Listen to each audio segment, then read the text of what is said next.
源義経と義仲は二人は支え合い戦乱を共に生きていた。だが激戦地の征伐を任された義仲は多くの部下を失いながらも京の都にたどり着く。一方義経は鎌倉で義仲の武功を喜んでいた。だがそれを快く思わなかった義経の兄頼朝が義仲を陥れる。水島の戦いで義仲の目前にて援軍を引き戻すのであった。その結果義仲は最愛の女性巴御前や側近たちを失ってしまう。それが頼朝の計りごとと知った義仲は源氏全てを敵とみなし源の名を捨て木曽の義仲と名乗り義経たちに宣戦を布告する。運命のいたずらか二人は戦うことを余儀なくされる。すでに誰かを切ることでしか痛みを消せない義仲にはもう義経の声は届かなくなっていた。そしてこの戦いは鬼と化した義経が義仲を自らの手で殺してしまう形で戦いの幕を閉じた。だがこの悲劇は単なる始まりに過ぎなかった。義仲追討直後一ノ谷の奇襲で平家の大軍を打ち破った義経だったが心は壊れたままその姿も変容を遂げていた。1184年3月。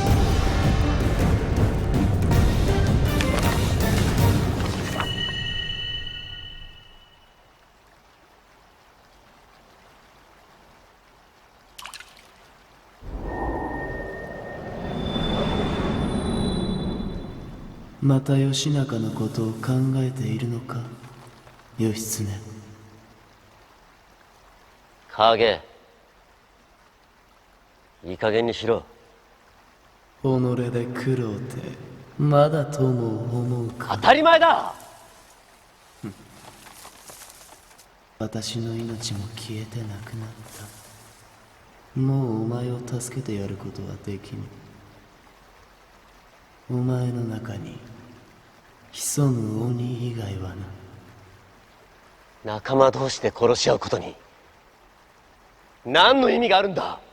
お前が鬼に選ばれた理由がもうすぐわかる。日和が導いてくれる。どういうことだよ影。影、影。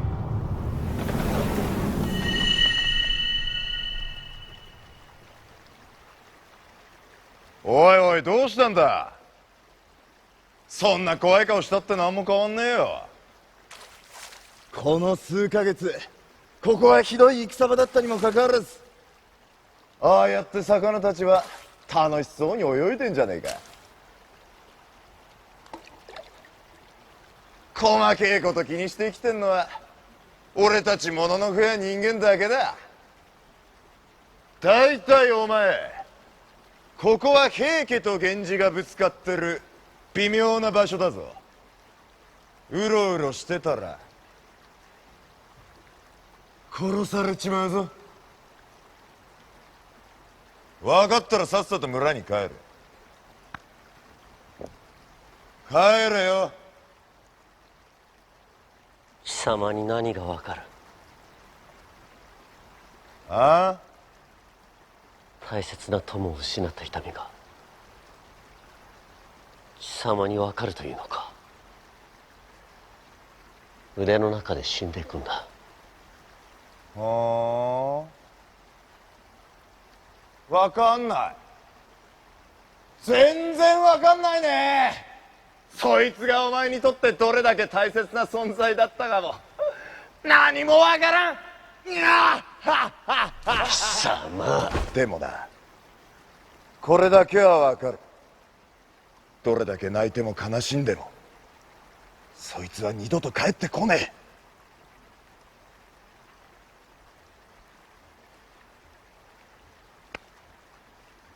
今お前がやらなきゃいけねえことはそうやって悲しんで涙流すことか？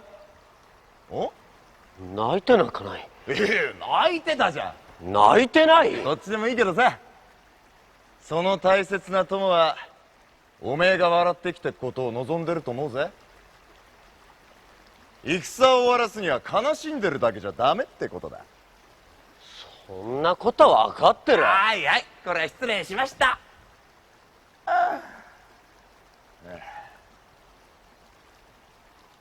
俺ん名は伝内則義。しがねえ者の札。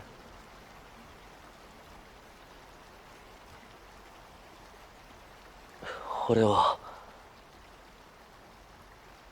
義経。義経？義経か！いい名前じゃねえか！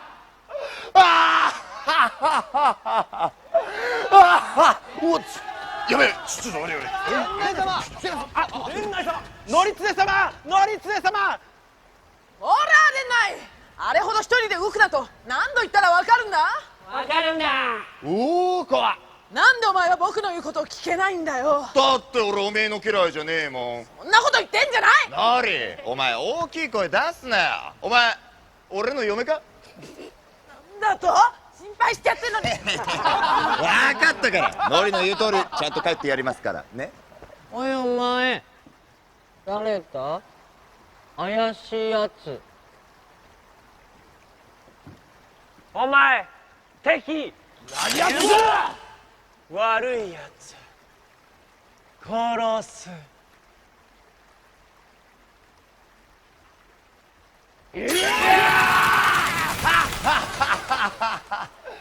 おお、悪い悪いお前たち。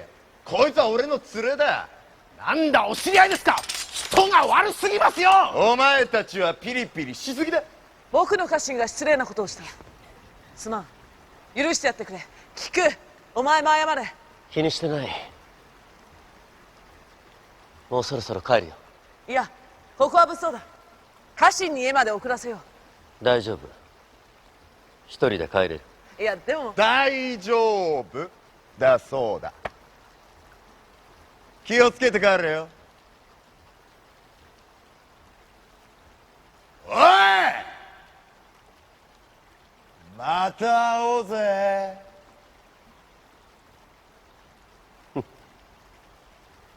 多分な。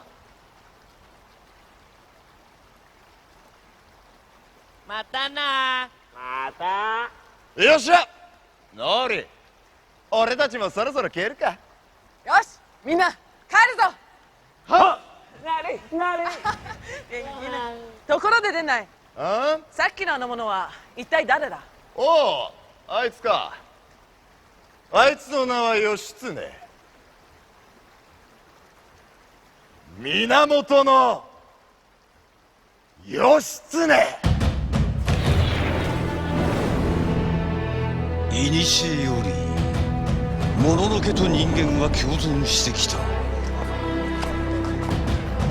人間にはない異能力を持つもののけを人は崇め、時に恐れながら長い間神と人とのような関係を保ってきた。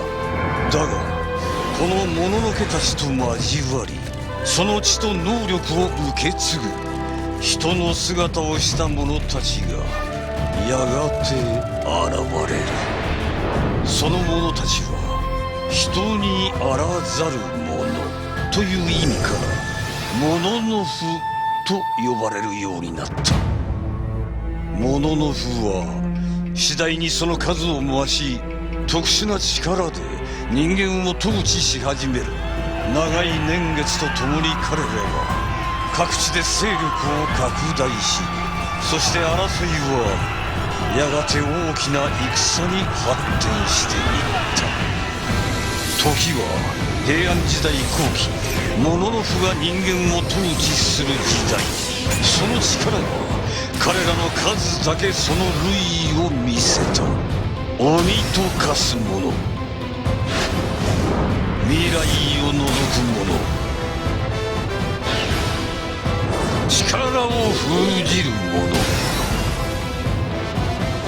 傷を癒す者、火や水と戯れる者、姿形を変える者、人の心を読める者、瞬間的に怪力を出す者までいたという。この物語はもののふとして生まれた彼らの短くも深く儚い友情を描いた物語である。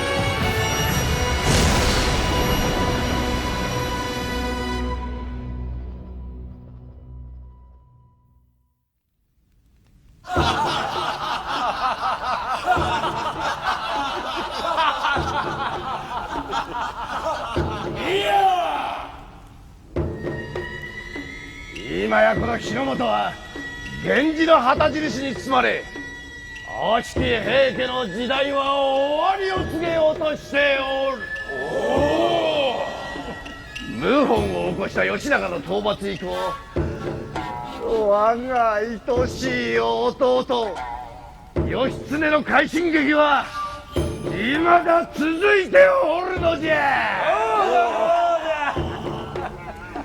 先の一の谷の戦において平家の連中は皆海に逃げおったそうじゃ。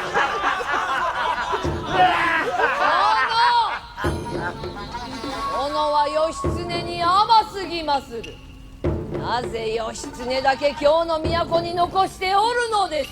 それは京には未だ平家がおるゆえ、義経にはその残党狩りを任せておる。殿、義経は毎日釣りばかりしておると耳にしておりますぞ。もう影とあっ、政子殿の仰せの通りで。影時、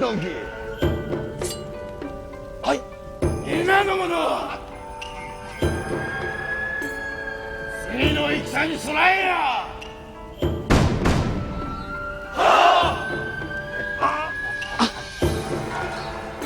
それにしても何故義経のことをその目の敵にするのじゃ。殿、あの者の中には得体の知れぬ何かがおります。必ずや災いをもたらしますぞ。わしは心情でやそう。疲れた。殿、影時、このままでは私の立場が悪くなる。確かに今の義経様には何かを感じまする。影時、京に戻り義経の弱みを探れ。御意に。ああ、暇だ。本当に暇だ。暇で暇で暇で死にそうだ。弁慶、暇うるせえんだよ。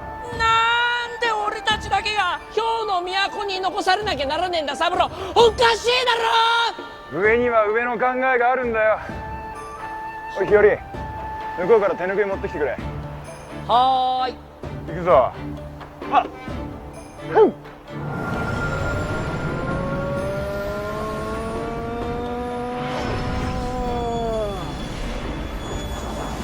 大体よ、京都だっちゅうのに芸者さんもいらっしゃいませんしゃ。俺たちは見回りばかりの毎日なのですはい、終わり。おお、動きます三郎様。もう帰っていいぞ。あれ、もうあったの？この通りですよ。三郎は相変わらず仕事が早いね。ああ、お疲れちゃん。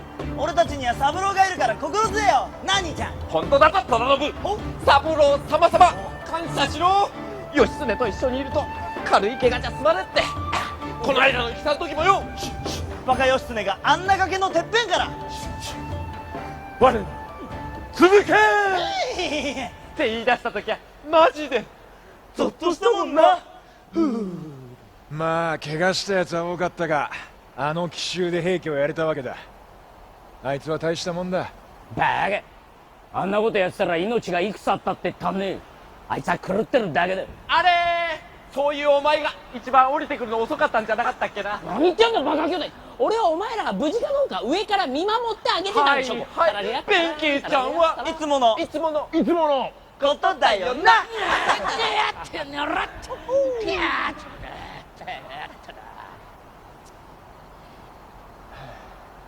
それにしてもまだ義経は前のようには戻らんか。しょうがねえだろ。自ら無二の親友の義仲を殺しまったんだ。な三郎がさ義経直しちゃえば。何度も言ってんなら心までは直せんよ。あ、もうさあみんな暗くなってないで飲もうぜ。あ、いいね。落ちててもしょうがねえしよ。お前らそればっかだな。飲むには少し早い。日が落ちる前に義経を探しに行くか。また森の中でぼーっとしてんだろ。よっしゃ行くか。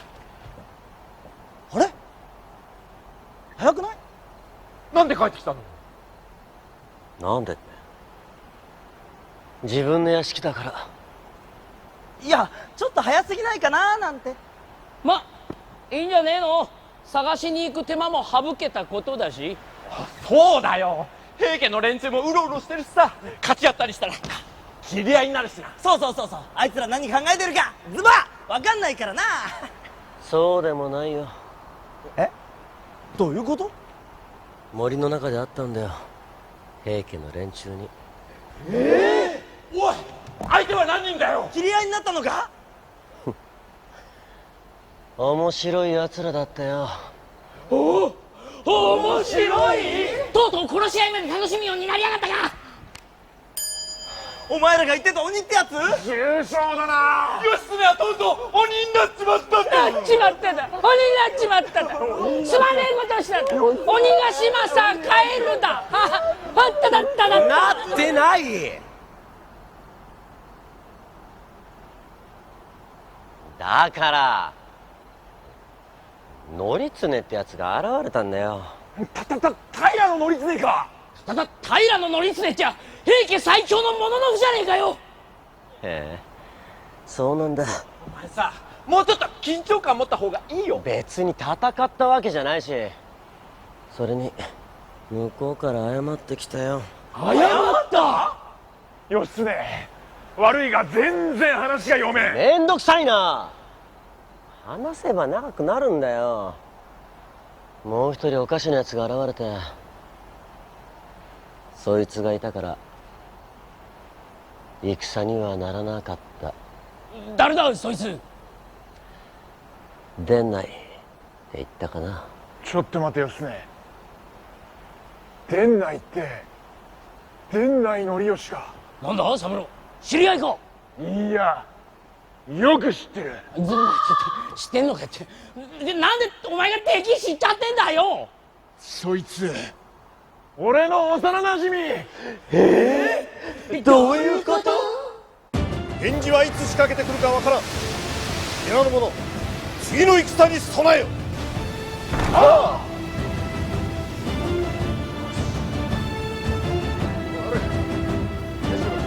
いやー疲れた。やっぱ俺には向いてねえわ。何じゃああいつを叱ってよ。この前もまた勝手に陣地を離れて一人で森の中フラフラしてんだよ。ノリ、それは言わねえ約束だろ。僕がどれだけ心配してるか分かってないだろ。お前は俺の嫁か。心配してんだろ。それにお前が死んだら誰が僕の力を抑えてくれるんだよ。俺はおめえの主治医じゃねえぞ。ねえぞ。まあそういうな伝内。ノリの予知夢は諸刃の剣だ。ひどい頭痛を引き起こすからな。僕のおかげで何度も助かってんだからさ。この野郎調子に乗りやがって。いいか、俺がいないとお前はずっと悪夢を見るんだぞ。ああ、わかりました。もうノリにこの力は使ってやんねえ。んだどこのデクノボ。この男女。テクノボー赤かんな。お前たちはうるさい。ノリも伝内に感謝しろ。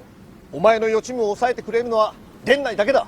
こいつがいなくなったら悪夢にうなされ続けるぞ。本当だ。ちったら俺に感謝しろ。感謝しろい。なんでこんな都で何か面白いものを見つけたのか伝内。ものってか面白いやつにあったよ。都じゃなくて森の中だろ。うるせえな。おう。でそいつは一体誰だ？義経。義経？まさか源義経か？ええかい。義経誰？敵からせ。殺さねっつーの。こいつ義経を自分の連れだとか言うんだよ。お前連れって言わなきゃお前があんまでバーって切ってただろうがよ。でお前たちまさか切り合ったのか？いや話しただけ。面白いやつだったんだよ。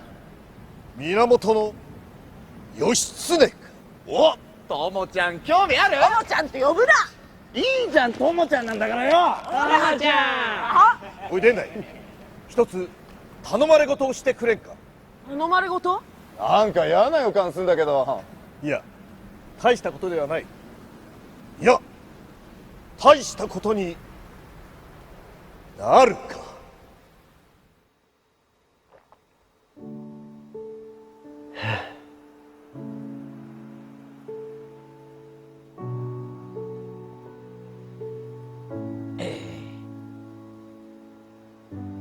また義仲のこと考えてんのか？別に。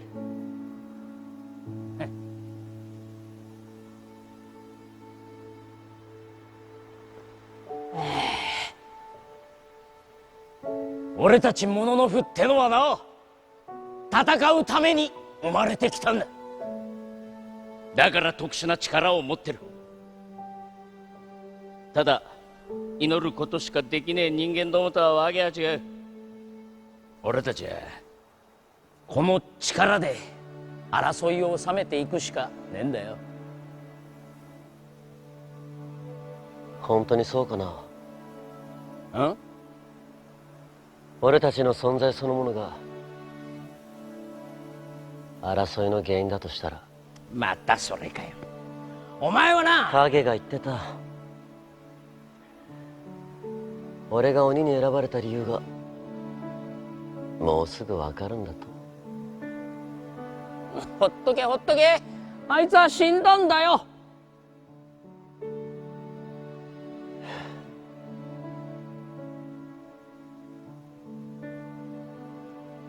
俺には幼い頃の記憶がない。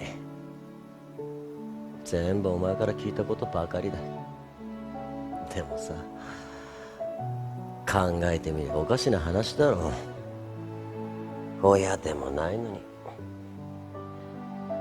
お前が俺のそばにずっといるなんて。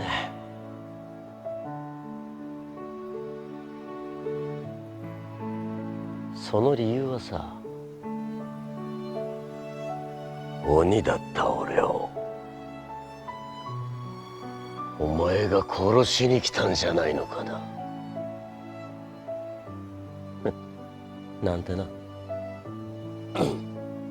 いや、そんなことはないんじゃないかな、つってね。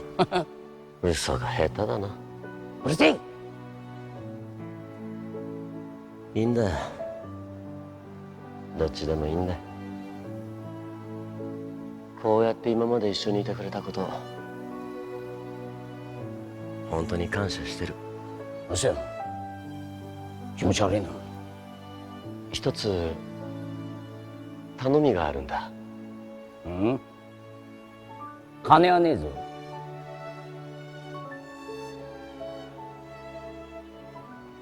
また俺が鬼になってもし元に戻れなかったとしたら、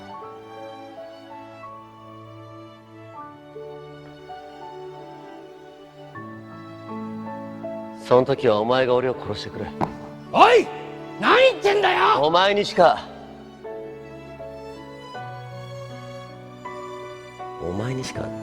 頼めないことだからさ。弁慶はさ、俺にとって親父みたいなもんだろ。そんなに老けちゃいねえよ。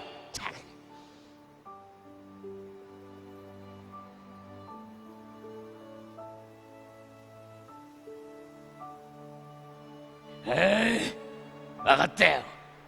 そん時は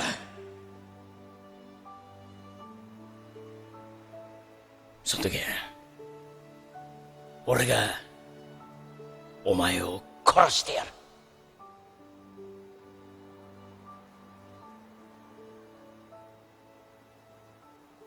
ありがと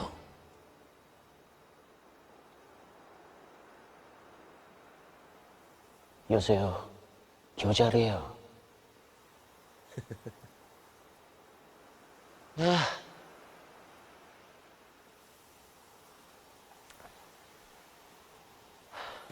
い、こんなとこにいたのか。どうした三郎。あれ、義経どうした。なんかいい顔してんな。別になんでもない。で、なんかあったのか。そうだそうだ、大変なんだ。さっき見回りの連中が持ってきた。問題はその相手だ。誰？かしめろ。で、相手は一体誰なんだ。平の友盛。なんだと。てめえに会いてえってよ。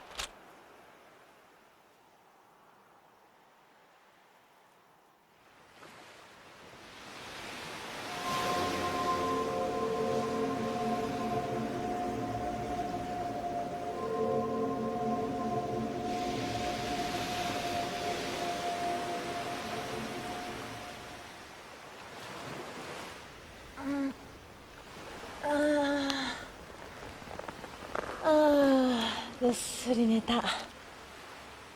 どうだ、悪夢は見なかったろ。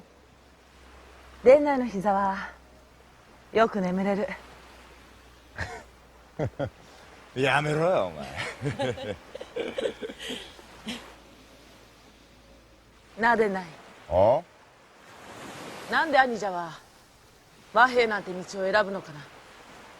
さあな、友ちゃんにもいろんな考えがあんだろうよ。僕は行きたくない。なんで？だって義経ってさ、暗いんだもん。いろいろあんだよ。そんな仲間が死んだからっていちいち悲しんでたらこの時代生きていけないよ。義経はおめえみたいに強くねえんだよ。けど俺はあいつのそういうとこ好きだぜ。なんで？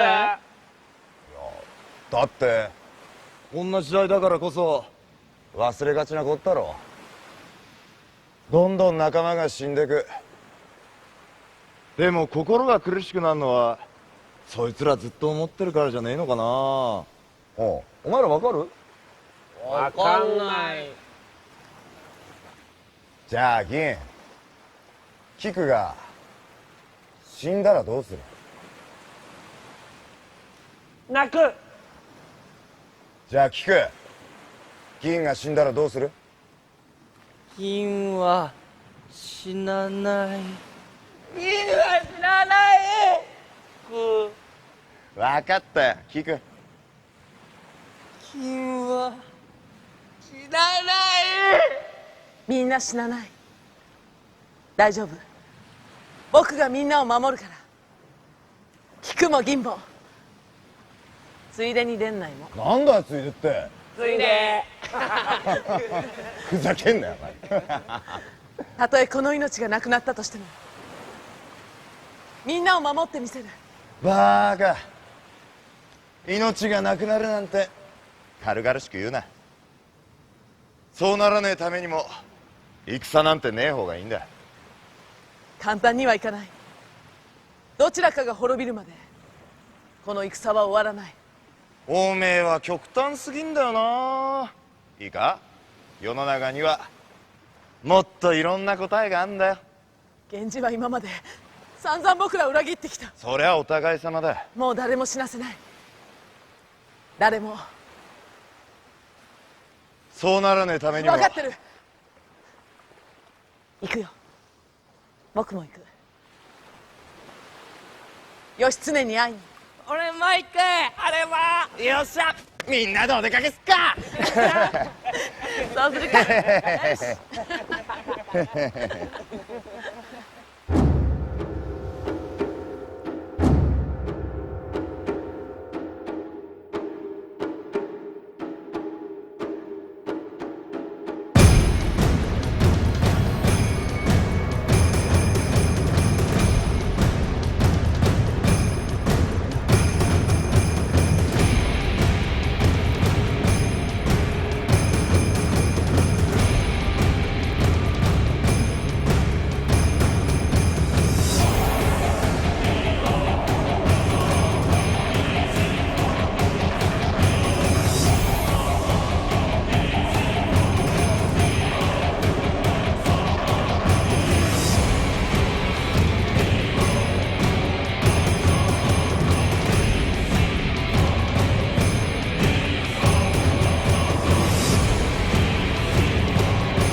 政子殿、これ以上続ければ殿に怪しめられますぞ。もう少しじゃ。あは林病当社怪人列罪全。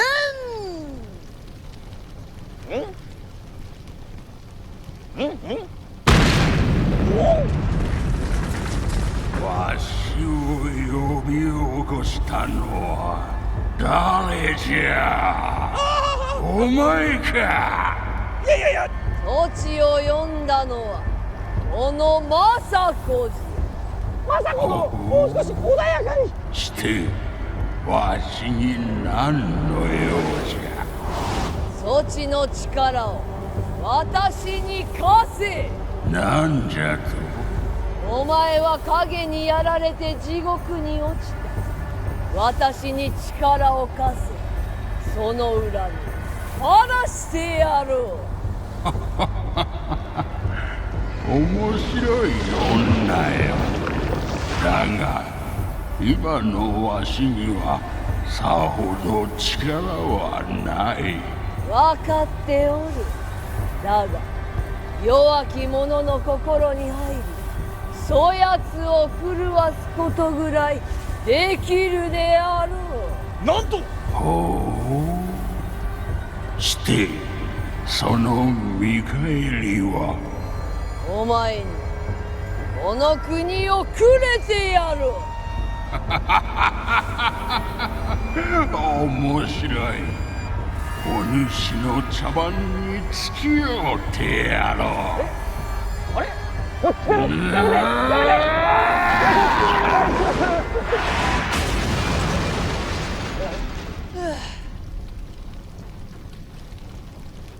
疲れた。お見事、政子殿。してうまくいったのですかな。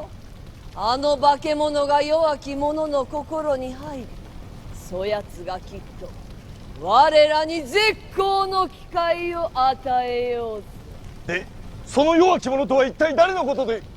それはわからん。おら反対だ。和平交渉なんぞ絶対反対だ。落ち着け弁慶。日和も怖がってるだろ。これが落ち着いていられるか。平家の連中もこれ以上戦を続けたくないんじゃねえの。なんだと、これが罠だったらどうすんだよ。そん時に義経の身代わりになるのが俺たちの役目だろ。そんなことは分かってる。俺が言いたいのは夜中にそいつらと会うってなんか怪しくありませんかってそういう話だ。だって会わないと始まんねえだろ。なんだこのスカポンタンが。ほらやめろ。それともおたんこが。やめろ。おたんこが。弁慶聞いてくれ。伝内則義が場所を指定してきたんだ。だからなんだそれがどうした。お前の幼馴染かもしれねえ。だが今平家のもんだろ。しょうがないだろ。義経はもう会うことを決めたんだ。それを止めるのが俺らの役目じゃねえのか。鉄を持つってことが俺たちの役目なんじゃねえのか。それが大将についていくってことだろ。俺たちもみんな心配はしてんだ。大体お前らね。お前だってこんな戦終わらせたいんだろ。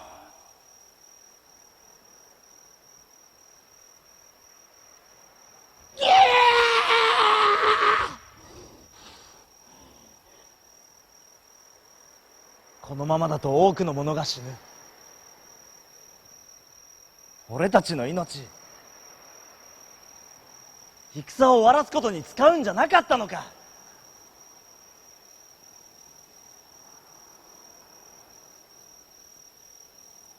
もう知らん。勝手にしろ。おい弁慶、本当大丈夫なのか？俺だって疑いが消えたわけじゃねえし。わからん。弁慶の言う通り罠かもしれん。その時は俺が命を懸けて義経を守るよ。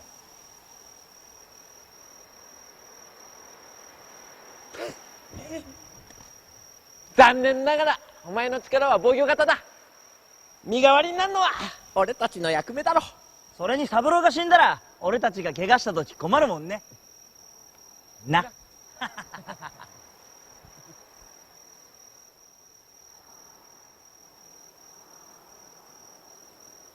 すまん。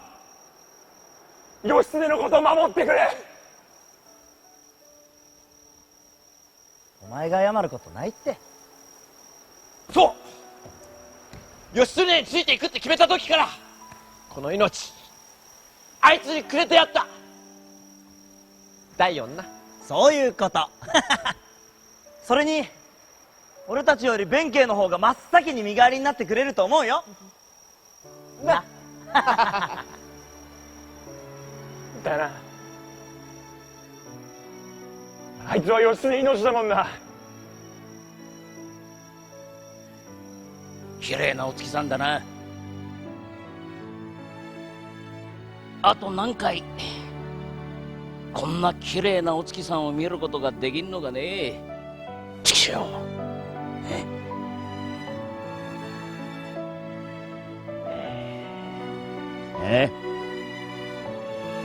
からじゃないやかましい。んなことはな、俺が一番よく分かってるっつうんだよ。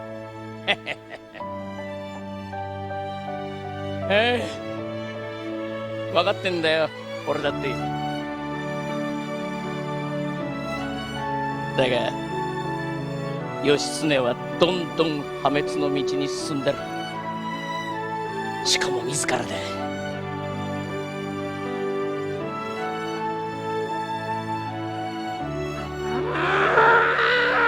しゃ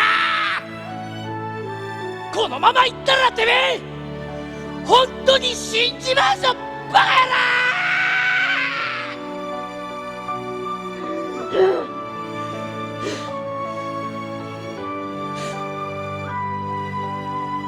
なんだよ、そんなシャッて隣に来んじゃないよ。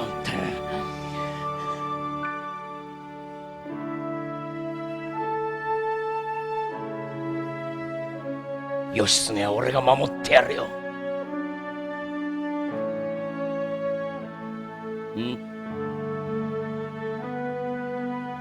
弁慶も死んじゃやだ。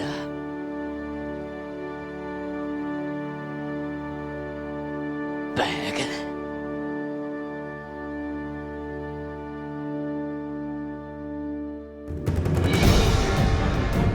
常に新しい時代はくしくも若者たちの手によって作られる。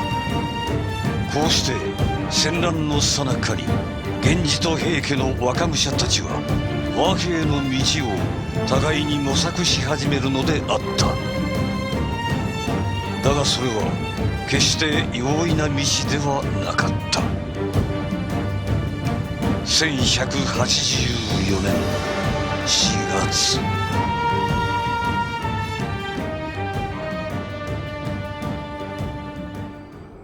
兄者、これはあまりにも無謀だよ。落ち着けノリ。約束の時間は過ぎてる。これが罠なら兄者を守れない。菊、銀、ここを出て敵の奇襲に備えろ。分かった。待てノリ、まだ動くな。殺さないバカ殺すんだよ殺さねっつーの。どっちまだ動くな。相手を呼んだのは我々だ。こちらが先に動けばもう二度と交渉の場はなくなる。でも兄ちゃん、これでは。待たせたな。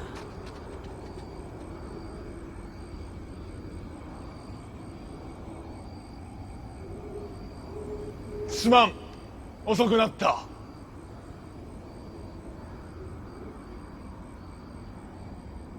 出んないか。三郎か、立派になったな。久しぶりじゃねえか。てかお前相変わらず老けてんな。思ったより森が歩きづらくてな、時間がかかった。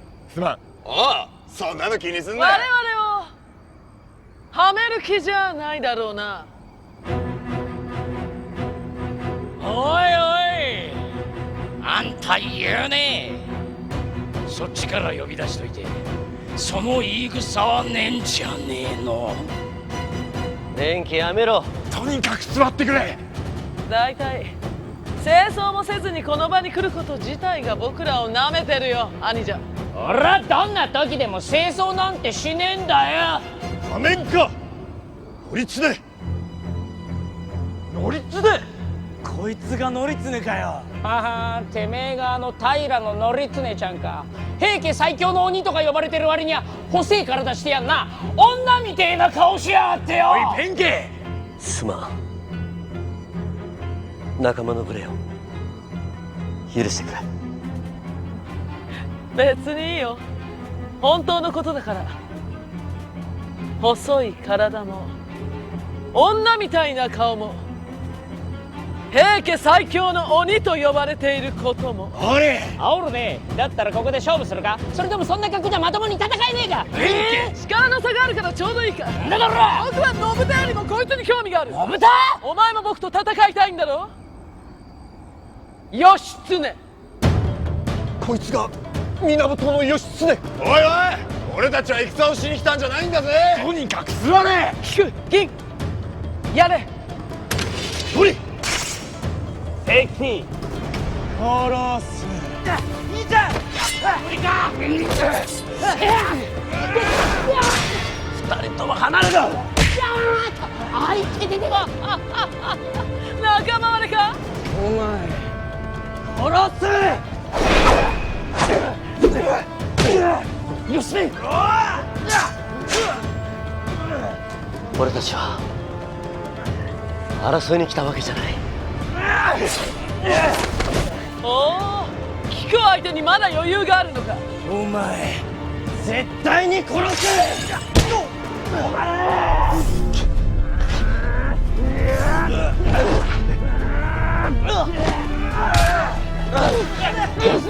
手を出すな。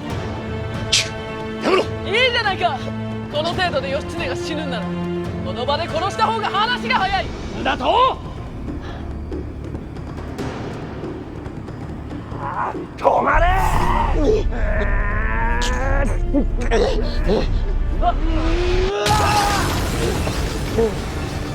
こいつかない。殺せ。兄ちゃん、お前らもやめろ。こいつもこいつもここに集まったのは小競り合いをするためではないだろう。この場を設けた意味がなぜわからんか。日和、日和。お前だけは分かってるようだな。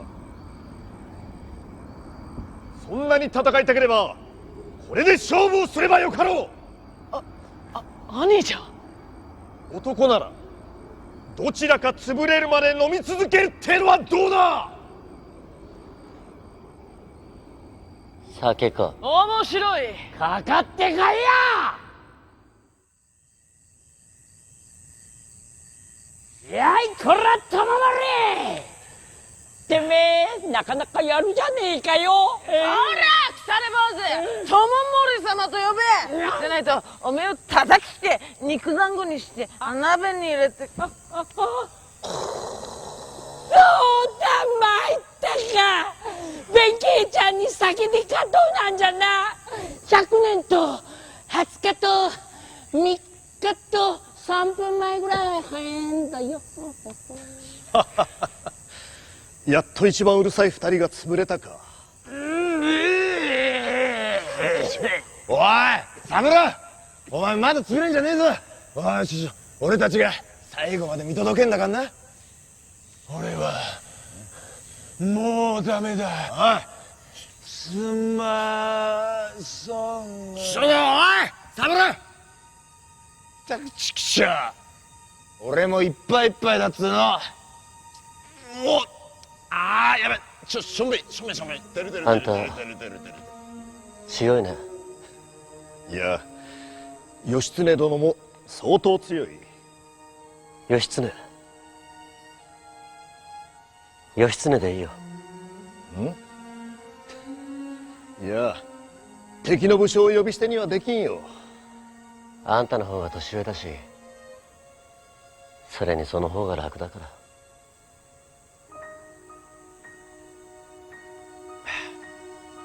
それじゃあこの先で貴殿に勝ったら兄弟と呼ばせてもらおう。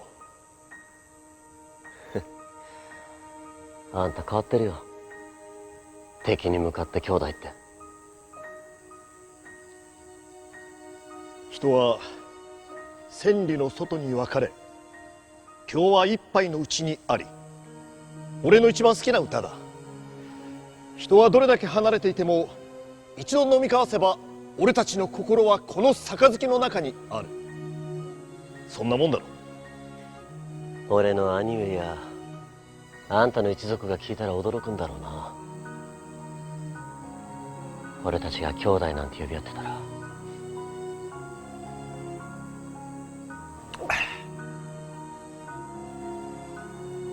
元は仲間。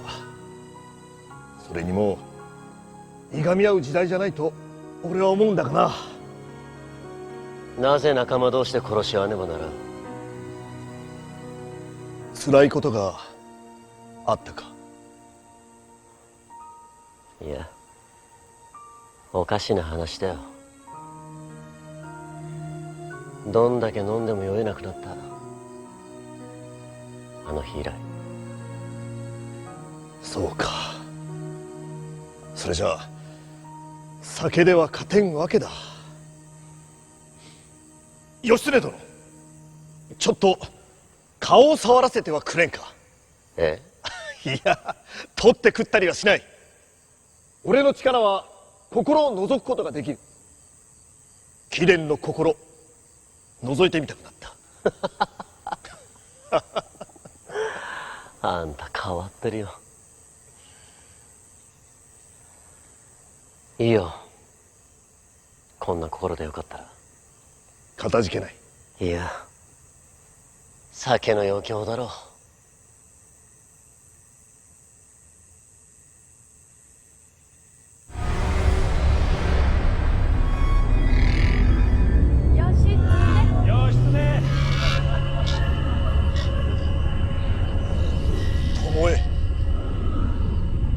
義仲。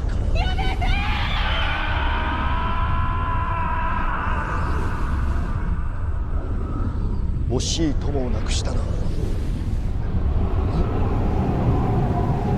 なんだこれは。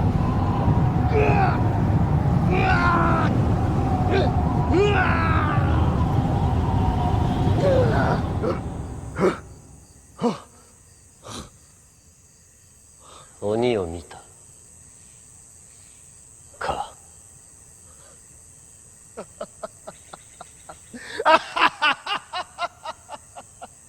俺たちはこんな化け物と戦っていたのか。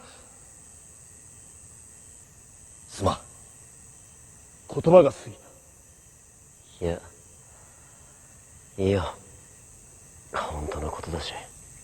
これじゃいくら戦をやっても勝てんわけだ。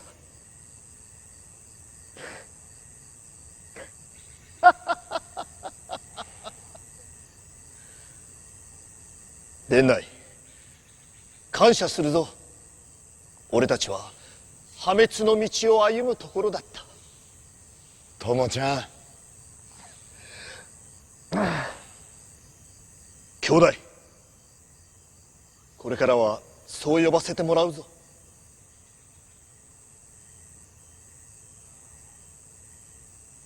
分かったよ。いやあ、今宵は良い出会いであった。もっと酔いたい気分だ。兄弟、夜が明けるまで付き合ってもらうぞ。朝まで行くか。おい出ない。そんなところで突っ立ってないで早くこっちへ来て飲め。いやいやいやいやいや、もう無理だって。死んじゃうよ。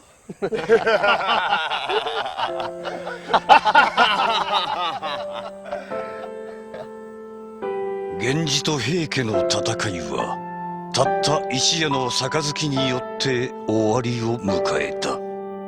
これはどちらかが勝ったということではなく、戦わずして互いに心の刀を交わし合ったということである。若者たちはこれまでの戦いに特別な意味を見出せず、ただ疑問の残る日々を積み重ねるばかりだった。戦わずに済むのならばという願いが互いの心を引き寄せたのかもしれない。杯の酒に映る月が源氏と平家の若武者たちを未来へと導く。時は流れ、1184年6月。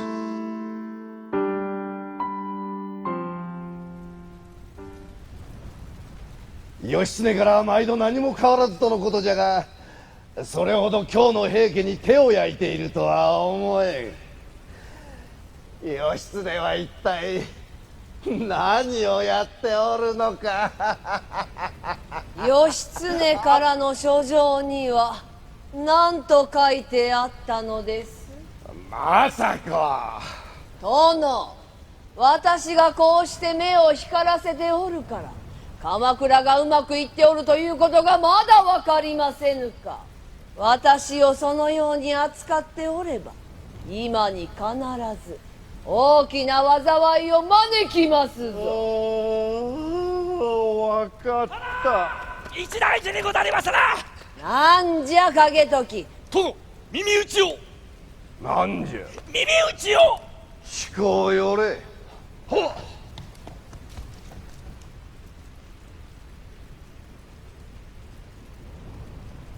何？なぜ義経が平家どもと和平を結ぼうとしておるのじゃ。それはまことか。あんなこと信じられるか。目を覚ましなされ。痛い。先の戦から義経様の動きがおかしいとたびたび探っておりました。それでどうやら平家と大きな企てをしておるようで。それは何じゃ。あまりに無謀すぎて言えませぬ。なんじゃ。言うてみよう。落ち着きなされ。すごく痛い。構わん景時、言うてみよ。殿の暗殺にござりまする。なんじゃと。今すぐ義経を呼び戻せ。それはなりませぬ。なぜじゃ。今義経様を敵に回せば平家と義経軍を敵に回すことになりまする。もう誰を信じればよいのじゃ。私がついておりまする。やはり頼れるのはお前だけじゃ。ようおやすみなされ。なんじゃなんじゃ。おいなんじゃ。おい政子。おい政子。政子殿、なんとかうまくいきましたな。でこれからはどうなされますかな。影時、お前の命我に預けよ。はい。考えがある。もう一度今日に戻れ。え、姉さん、それ決定事項ですかね。決定事項。もう影時君ピンチ。おおーい弁慶、早く飲みに行こうぜ。ーい、今夜はな、ともちゃんが平家自慢の酒持ってきてくれるってよ。今夜は行かねえ。お前さ、平家とか源氏とかもうやめようぜ、そういうの。ないよっすね。そうだな。俺はそんなことにこだわってんじゃねえ。ただな、戦はまだ終わったわけじゃねえのに浮かれてんのが心配なだけだ。ノリに酒で潰されるのが嫌なんだろ。もう50回以上潰されてるもんね。バヤラ、なことは関係ねえんだよ。安心しろ、今夜ノリ来ないぞ。なんかあったのか。いや、ともちゃん曰くな、最近は一緒に出かけるなって言われるんだって。当たり前だ。俺たちが攻めなくても他の部隊が攻めてきたらどうすんだよ。このとつきばかりあっても小競り合いぐらいだろ。敵の大将と飲み交わしてばっかいるとこ他の連中に見つかったらどうすんだよ。弁慶ちゃんは心配性なのね。捕まえた。いやー、これノリに届けてくれ。何それ。これを持って将軍に会いに行く。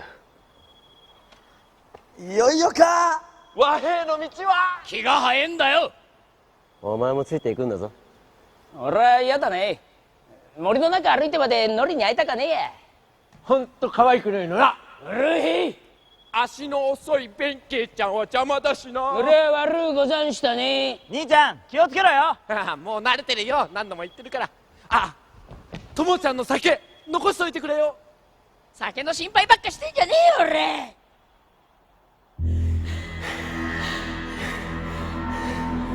ノリ、お前のはもっと早くに出会いたかったよ。何言ってんだ。まで吐いてる暇があったら必死にもがけ。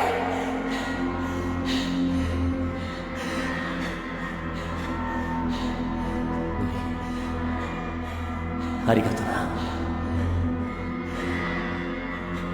義経。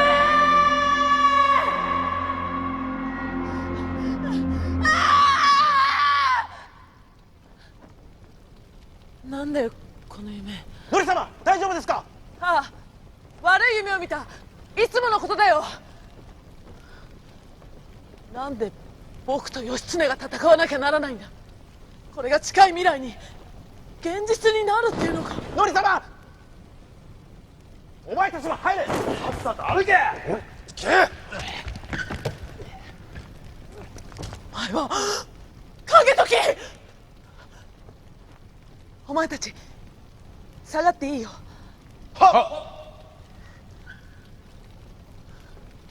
以前は平家に媚びを売り、今は源氏の下で軍師面。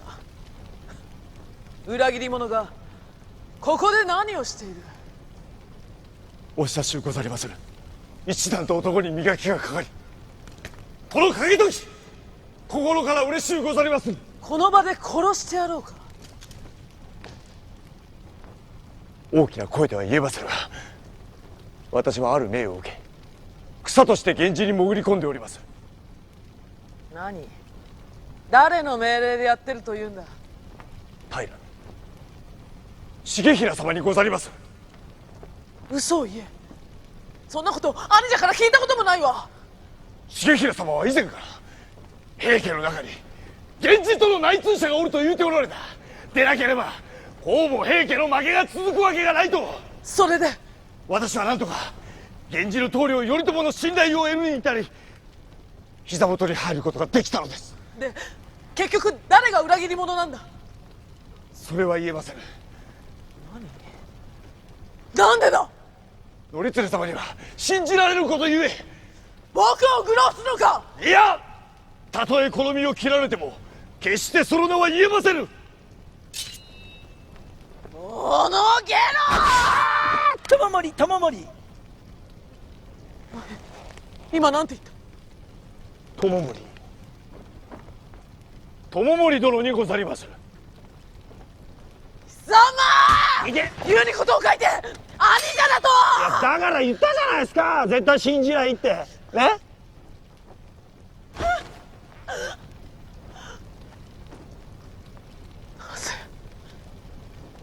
なぜ兄者が。こたびの和平がうまくいった折には頼朝が長友森殿がその傘下に入ると。何、我が平家が源氏の軍門に下るというのか。密約ではそうなっております。バカな兄者に限ってそんな。では則経様にこたびの和平を持ちかけたのは一体どなたでござりまするかな。だからこうも簡単に停戦協定が結ばれているのか。とにかくお前を無事に源氏の陣営まで送らせる。変わったことがあれば必ず知らせよう。いいな。御意に。聞け。この者を無事に届けろ。何があってもだ。何があっても。そうだ、僕にとって大切なものだ。悪いやつから守ってくれ。悪いやつ殺す。いい子だ。則経様もご無事で。なぜだ、なぜだ。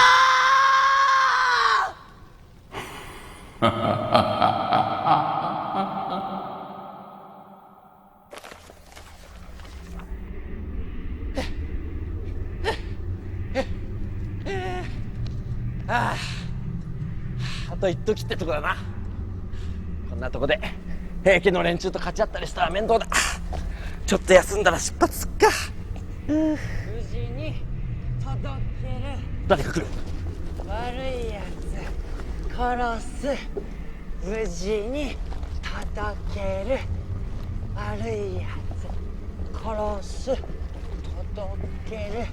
殺す。おい聞くおい物騒だな。あれああ、バカ兄貴。バカじゃねえよ。継信。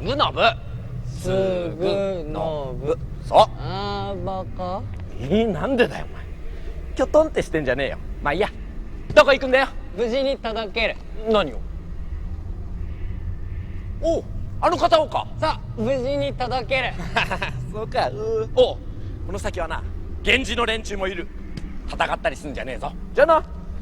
じゃあな、バカ兄貴。バカじゃねえよ。あいだ、熱ケツものすごい熱。何これ。大丈夫ですか。大丈夫です。お前景時。おめえなんか企んねんだろ。いじめるな、やめろ。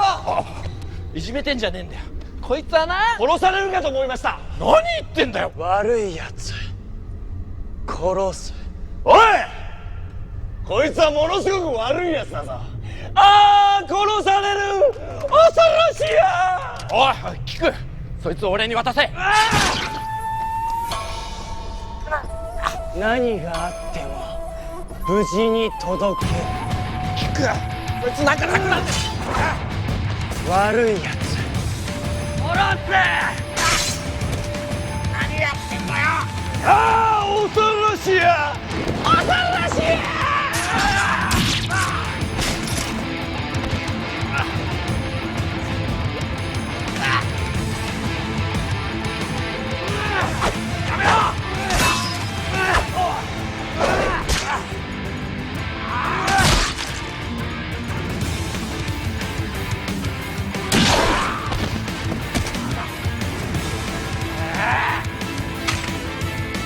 許さねえぞ。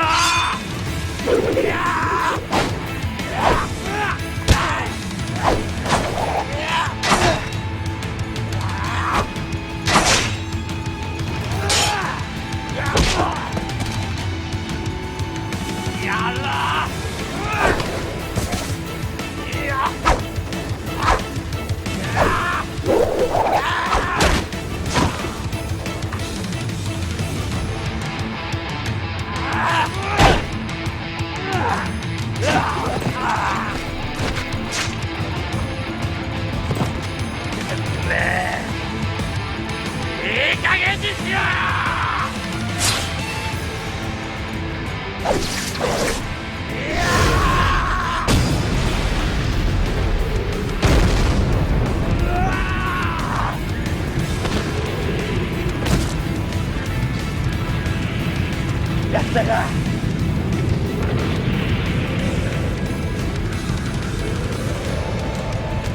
こいつ化け物かよ。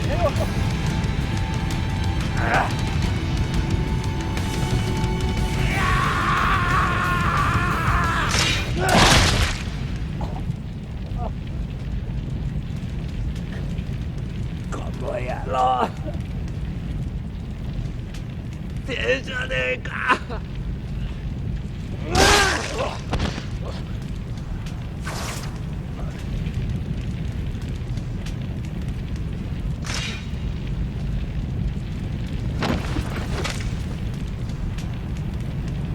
悪いやつ殺す。悪いやつ殺す。政子殿、この景時やりましたぞ。して平家と義経たちは決別するのか。間違いなく。いよいよこの政子の出番か。お前は今すぐ京に行き、源氏の部隊を平家の拠点へ推し進め。御意に。兄ちゃん、俺を置いていくなよ。あん時俺が一緒に行ってりゃこんなことにならなかったんだ。畜生！やめろ弁慶。自分を責めても死んだやつは帰ってこない。なんでそんな冷静でいられんだよ。弁慶、一番苦しんでんのは義経だ。あんまりじゃねえか、こんな殺され方。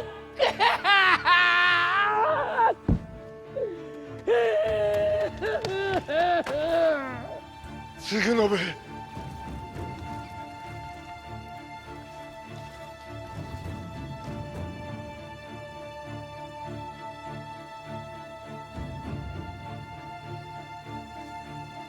忠信、すまん、言葉が見つからん。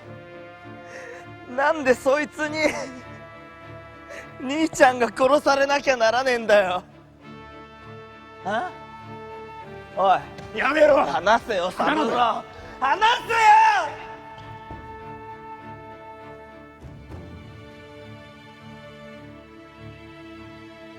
よ。なんで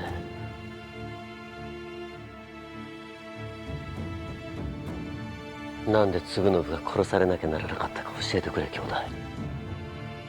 俺も聞くに聞いた。だが答えがわからん。だからなんだよ。俺たちはな、こんな無駄な死に方するためにここにいるんじゃねえぞ。おいキク、てめえなんで兄ちゃんを殺したんだよ。理由を教えろよ。悪いやつ殺す。兄ちゃんは悪いやつなんかじゃねえ。おいノリ、菊はてめえの子飼いだろう。まさかてめえが指図したんじゃねえだろうな。弁慶、そんなことさせ僕が指図した。どういうことだよノリ。てめえぶっ殺してやるよ。ああ、おいやめろノリ、それじゃよくわからんだろ。もっと詳しく教えろ。お前なんか隠してんだろ。一体どうしちまったんだよこんな時に。結局お前らは平家で俺らは源氏だったってことだ。弁慶、俺たちにな、そんなつもりはねえよ。みんなやめろ。ちょっと待て。みんな熱くなるのはわかる。だがもっと冷静になって僕の質問に答えてくれ。源氏と平家が和平をしたとして誰がこの国の頭に立つんだ。ノリ、お前何を言ってる。答えろ。そんなことは後の話だ。俺たちが源氏の下につこうが誰が上に立とう。なんで僕らが源氏の下につかなきゃならないんだ。ノリ、お前何言ってるか分かってんのか。兄ちゃん、これまで死んでいった仲間に俺で顔向けができるのか。そりゃこっちも一緒だ。今までどんだけ俺らの仲間が平家に殺されてきたかてめえなんて分かってるはずだろうが。ノリ、お前おかしいぞ。俺たちはもっと大きな大義を掲げてここにいるはずじゃないか。大義だ。源氏の傘下に入ることが大義なのか。いい加減にしろ。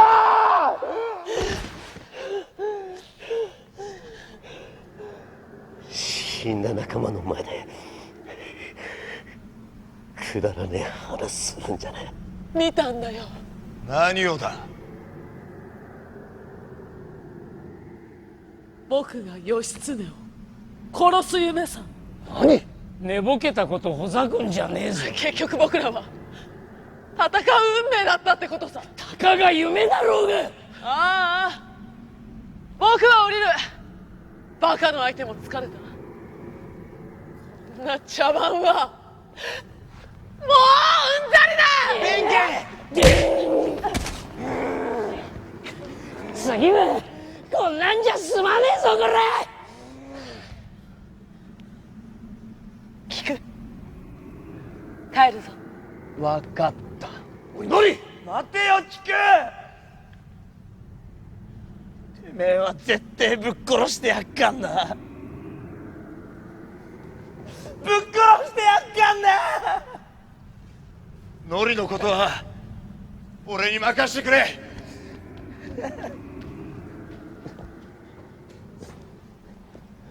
なんて言ってよいのかわからん。だが俺たちはこれからも。帰ってくれ義経。もう帰ってくれ。これ以上俺たちを混乱させないでくれ。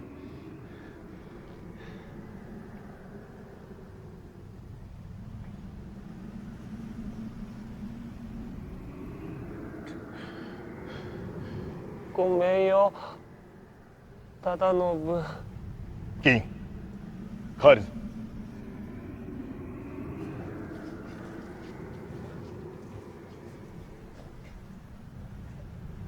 おい誰か塩持ってこい。塩。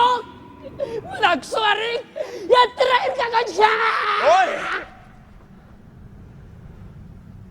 日和なんだよ。待て。お前が言ってもどうにもならんだろ。日和。義経。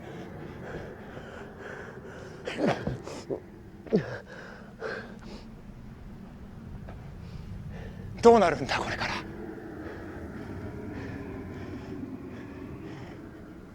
分からん。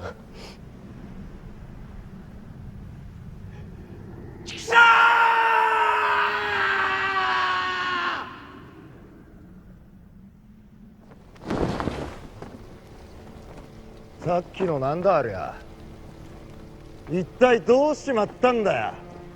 どうもしてない。あれが本音だ。本音ってお前、このとっつき戦わずに済む道をずっとみんなで探してたろ。もともと無理だったんだよ。源氏と平家の間に和平なんて。その無理をなんとかしようと思って始めたこったろうが。それにな、あいつらだって今は感情的になってる。仲間の一人殺されたんだ。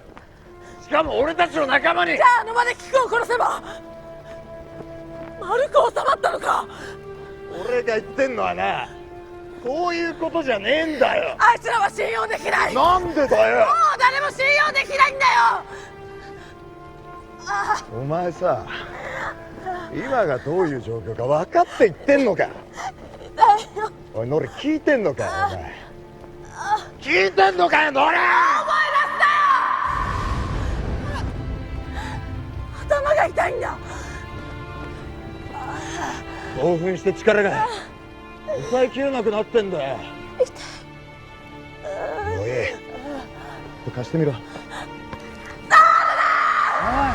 ノリ、誰も僕に触るな。お前何言ってんだよノリ。出てってくれ。ああ、出て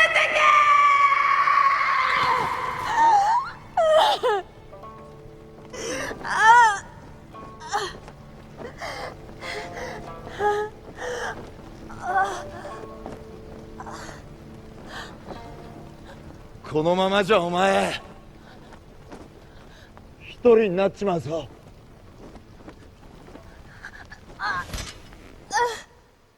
はい、頼朝です。事態は大変なことになりました。この伝内という男も少し我慢ができればこんな結末にはならなかったのかもしれませんね。もちろんこの伝内の取った行動は間違いじゃなかった。それはなぜか、義経と平家たちの間で問題が起きた直後にこのわしが源氏の部隊をこの京からこの備前まで移動させたわけです。もし伝内がいなければわしの思惑通りすぐに戦が始まっていたかもしれませんね。さて物語はここからどうなるのか。これから大変なことが起きるんです。それでは続きを見てみましょう。源頼朝でした。つまり兄上、今の平家が存続するには源氏との和平しか道はありません。して本当に和平などできるのか。わかりません。ただこの十月余り源義経と何度も相対し裏切る男ではないと確信しております。ああ、わしらは戦をするにはもう追いすぎた。そうじゃ、この老体では戦などもうできまいて。おじい殿、そんなことはござらん。平家再興のためにもあと50年は生きてもらわねばですぞ。なんと兄者、この和平が成立した暁には暁にはなんだ。ほい、ずいぶん楽しそうじゃないか。ほり無礼だ。僕に隠れてこそこそやってるからさ。隠れてはおらん。なんで僕は呼ばれてないのかな。それは僕に聞かれたくない話がある。違う。今のお前は不安定だからだ。お前がいればまとまる話もまとまらん。あんたらがふぬけなだけだろ。やめんかのり。友森はお前の将であるぞ。それをその態度、お前の親として恥ずかしゅうてか。頭が痛いんだよ。大声出すなよ。のり、気が狂ったがのり、親を殺すとは何事じゃ。だったらあんたも死ねば。やめろのり。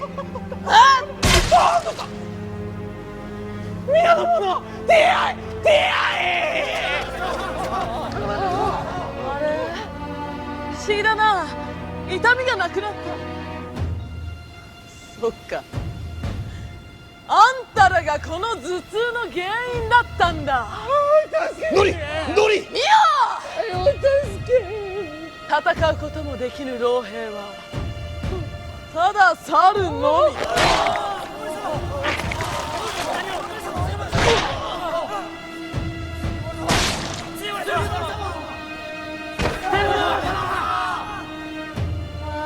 気持ちい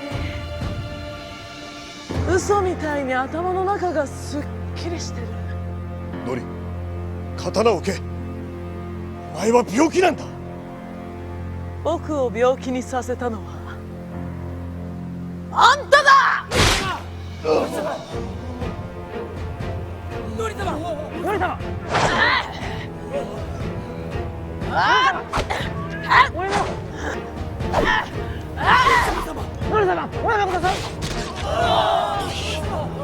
やめろ。ほらほら、そんなんじゃ僕に殺されちゃうよ。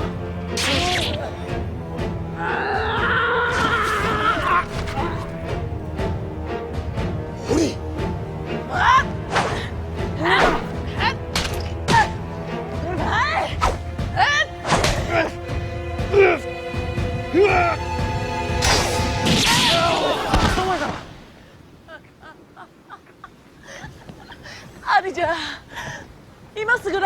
あげるから。ギ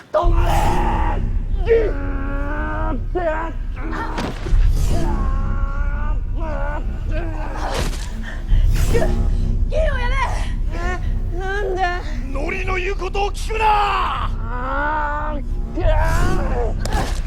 からない。キク、助けて。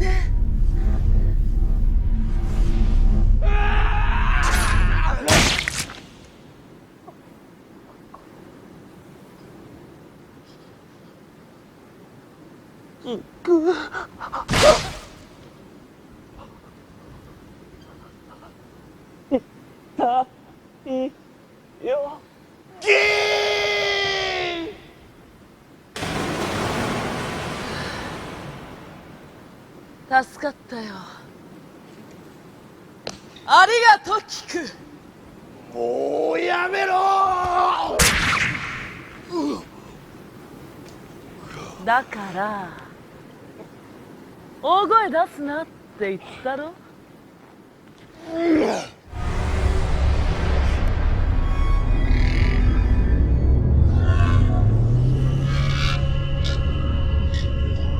誰だ貴様は。ノリをどこへやった。さてどこかの。俺の命と引き換えにノリを返せ。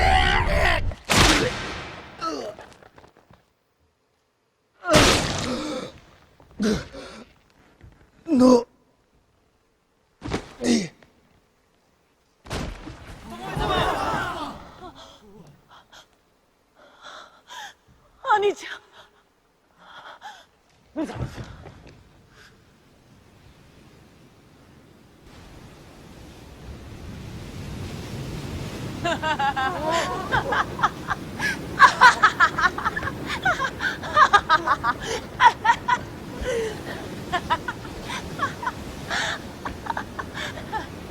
よくやったよ、キク。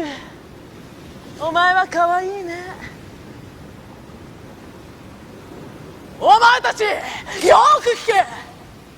平家の悪しき者たちはこの平の則常が成敗した。我らはこれよりここ屋島を出立。憎き源氏との戦に入る。僕に異議を唱える者は前に出よう。その首を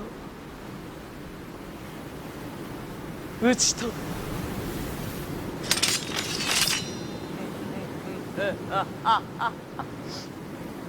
戦に備えよ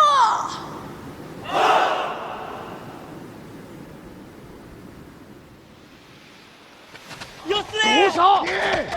おい、どうしたんだよ。見回りをしてたら兵が騒いでて浜辺に打ち上げられて。落ち着け。銀、俺がわかるか。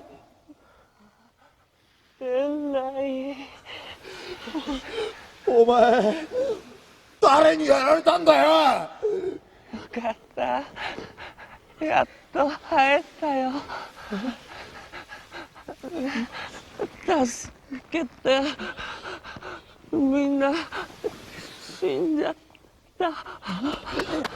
みんな助けて。あ？なんだって？銀、おい、銀、大丈夫だ。銀、こらえろ。銀、大丈夫だからな。銀。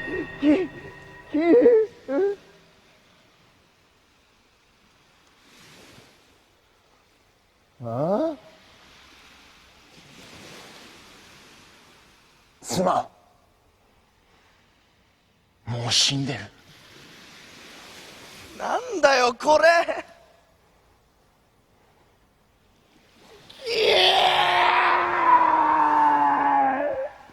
義経様！義経様！どうした？大変です。平家の船が全て海上から姿を消しました。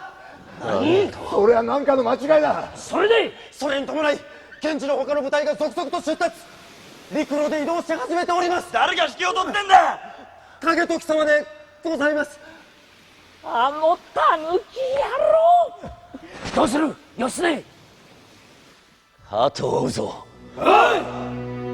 皆は私のことを汚い女と思うておるであろう。それは大きな誤解。頭の悪い男に全てを任せておればこの国がどうなったことか。全ては国を守るため夢だけを語る男たちに任せられるか。まあそれは良いとして、この時期はバタバタと辛労が多かったのじゃ。平家の連中が彦島に拠点を移すと聞きつけた時のあの影時の慌てよ。何？平家が全軍移動し始めた？何をしておるか！全軍移動じゃ！何にも訳を聞かずいきなり全軍を長門まで動かす始末。肝が小さい。それに比べて義経は褒めるのは虫がすかんが見事じゃった。伝内という男も侮っておった。あの者水軍ともつながっており義経たちを船で彦島まであっという間に運び寄った。どちらにせよこの国は私のものじゃって。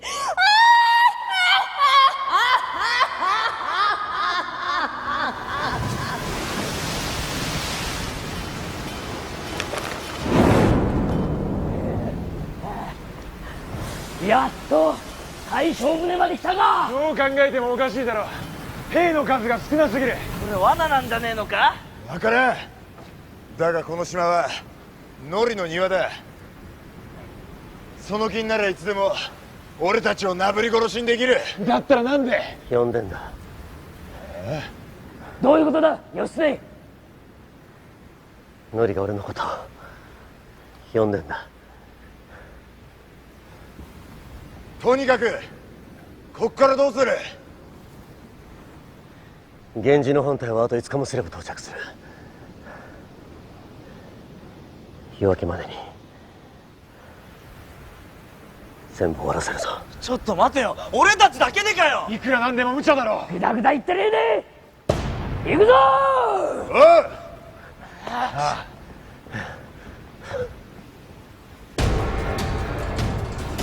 そこどけ。引く。どかない。引く。ノリはどこだ？お前に会うまで俺たち幸せだった。お前のざれ言は後でいくらでも聞いてやる。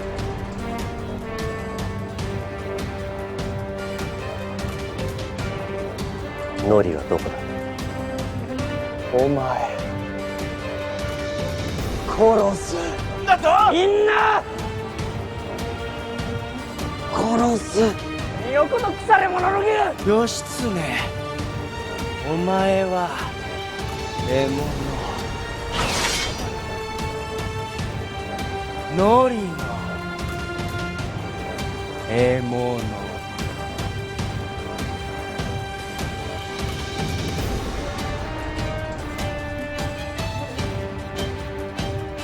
ノリのところに向かうぞ。よし行くぞ。義経だけ。あとは殺す。俺先言えこの野郎。ここを頼んだぞ。一人で行くな。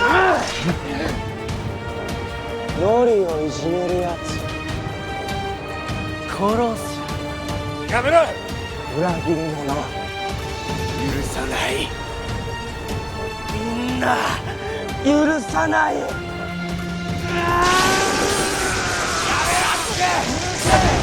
元に戻れなくなるぞ。三角形の状態だったんだよ。これからどうなんだ。体が硬化して誰にも手に負えなくなる。その前に殺すんだよ。もうやろう。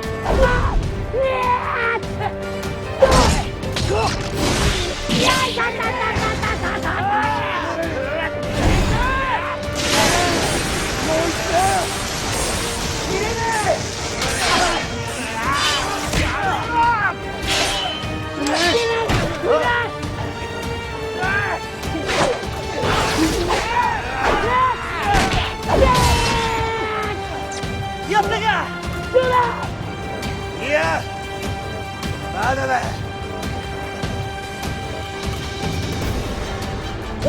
マジかよ。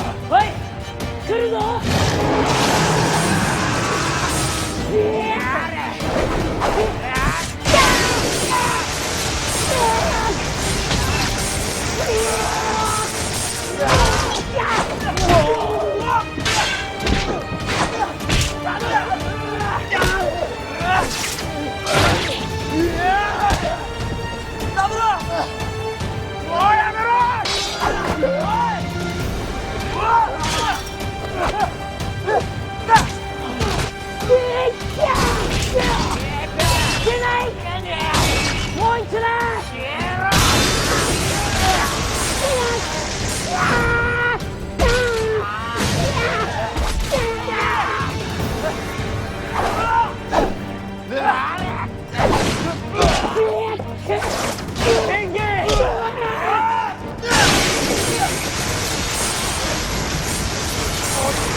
キク、こっち来い。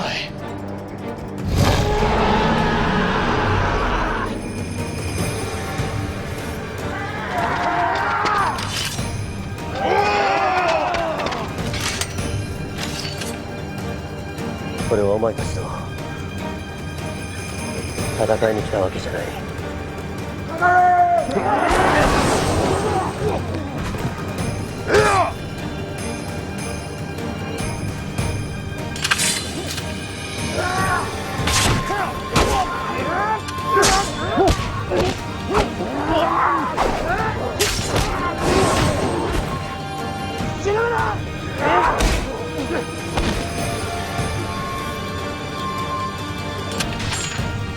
これ以上続けると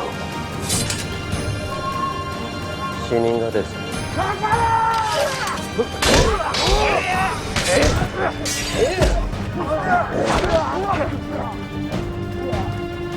死に急ぐこともないだろう。俺に構うぞ。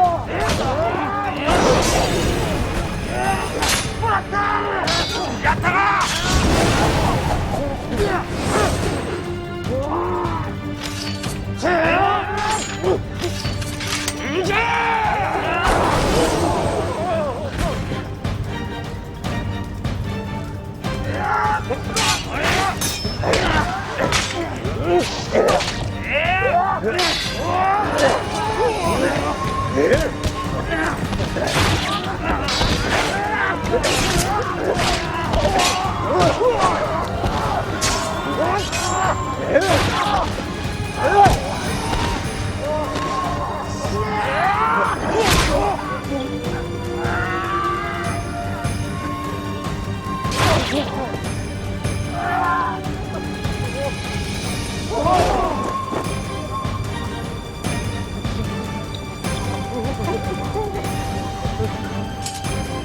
俺の中の鬼が目覚める前にこの船から降りよう。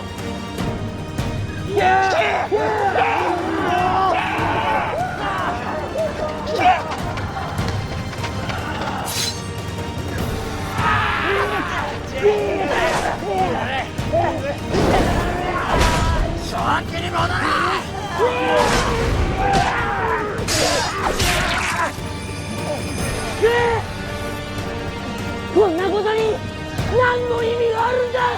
こいつはもう誰の声も届かねえ。じゃあどうすりゃいいんだ。俺が止めるしかねえだろ。出ない。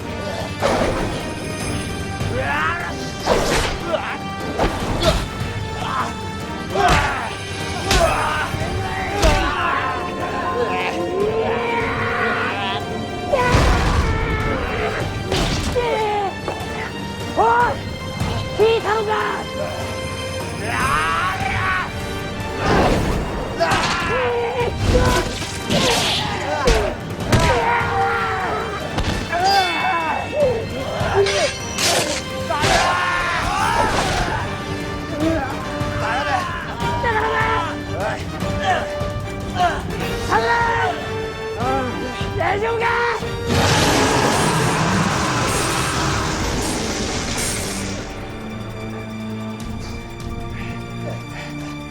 俺に考えがある。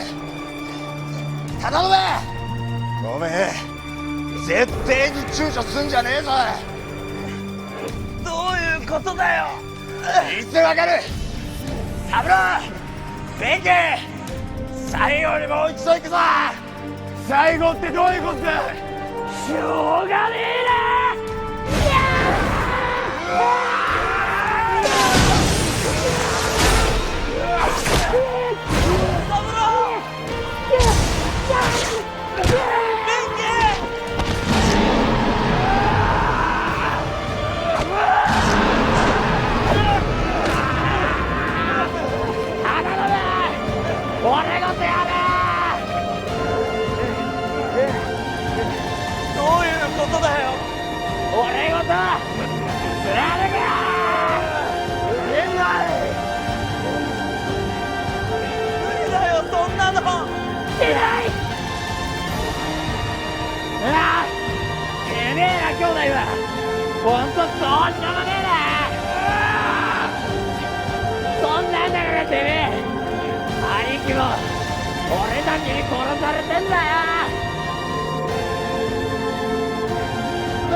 一緒に行ってやるから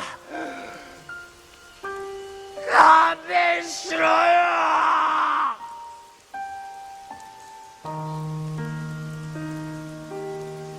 おい、出んない。出ない。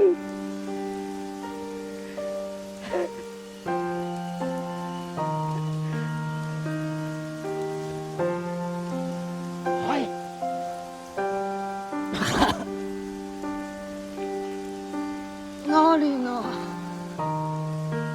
夢、戦ない世界作る。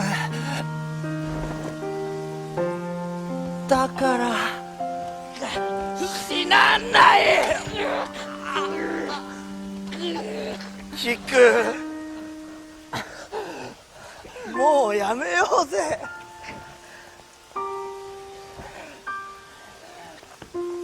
またやれる。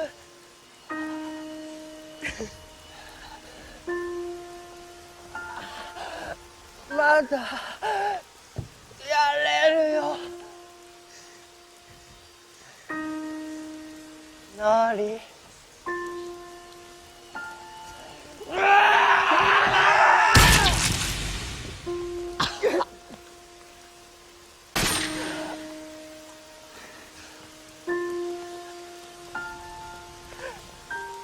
のり、痛いよ。のり、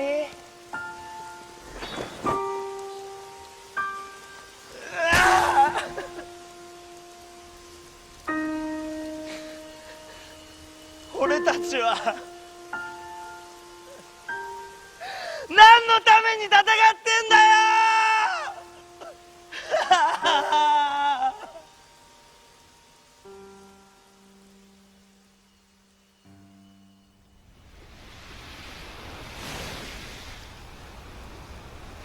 見てみろ義経。夜の海はいい。こうやっていろんな風を運んでくれる。ずっとこうしていられればいいよな。今のお前には似合わんセリフだ。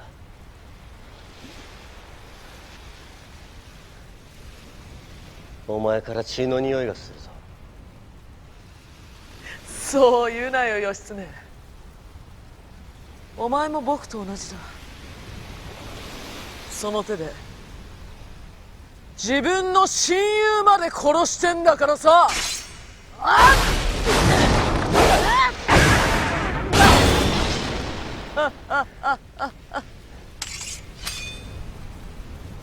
俺は義仲を助けてやりたかった。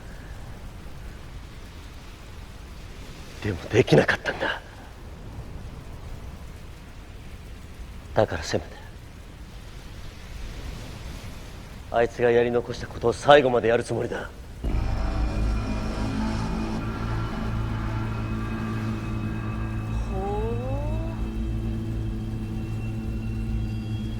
木曽の義仲が望んでたことって一体なんだよ。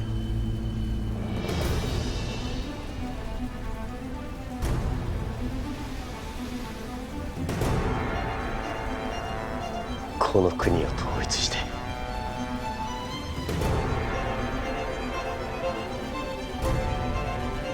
戦のない世界を作ることだ。それが偽善だってんだよ。戦火に巻き込まれる人間どもはお前を恨みながら死んでくんだ。所詮お前もただの血に飢えた獣だ。お前の偽善しゃぶりにはヘドが出る。だったら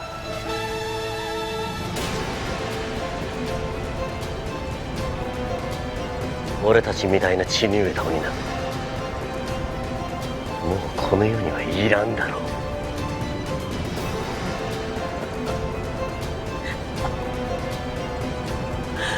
僕は鬼じゃない。鬼を退治するために地獄から来た閻魔様。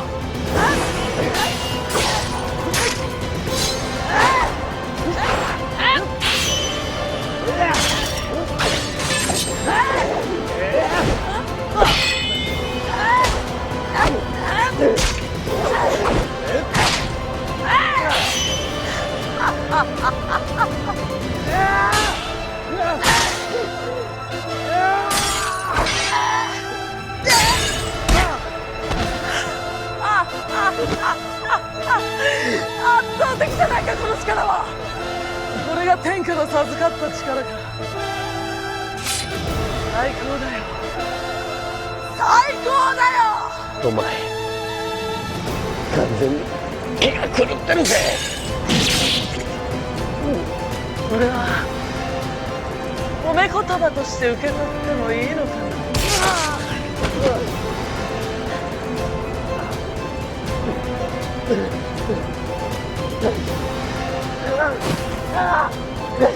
それでも源氏の鬼と呼ばれた男か。俺は鬼じゃない。だったらもっと楽しませてくれよ。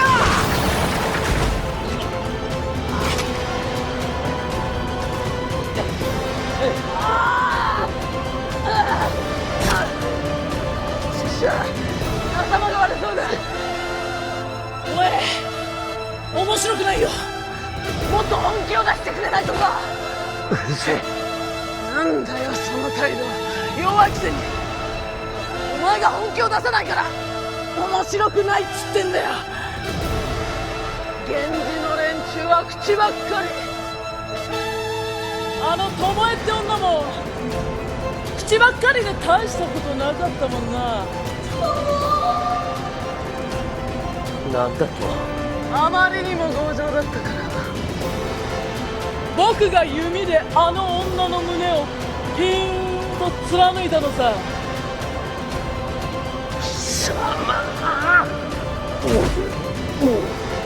本当に手のかかるやつだよお前は。僕が終わらせてやるよ。より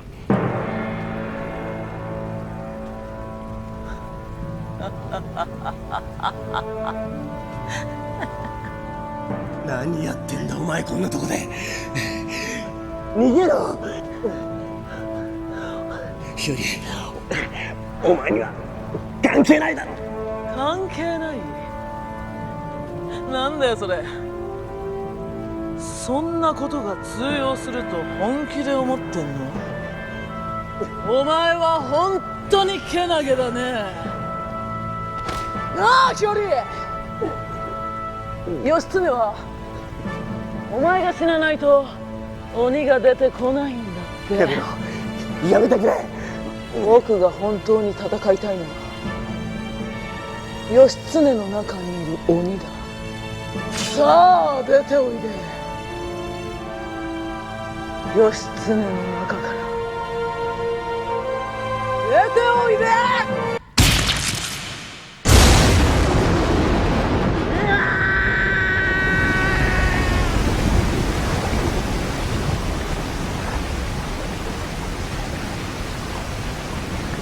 義経、マリオ、救ってあげて。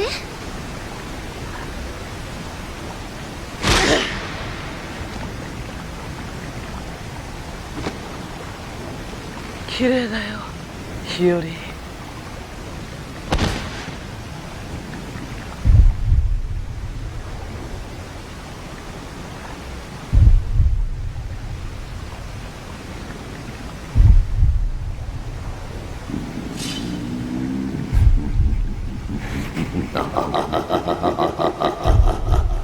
わしを起こしたのはお前か。待ってたよ。お前に会うためにここまでお膳立てしたんだからさ。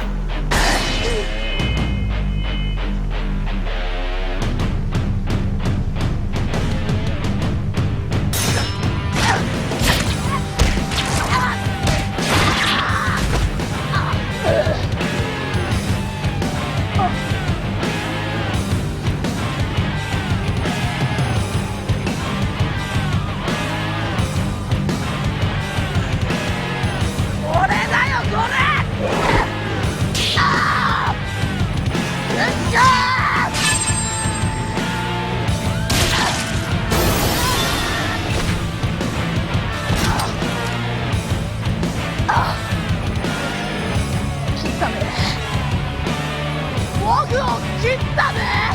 お主、心を食われておるな。相変わらず気に食わんやつよ。ここでは分が悪い。お主を地獄の入り口まで案内してやろう。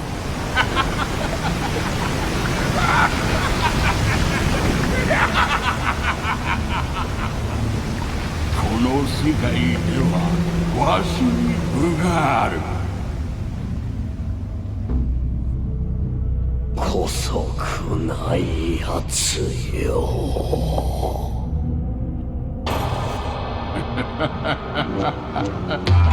お主では勝てんぞ。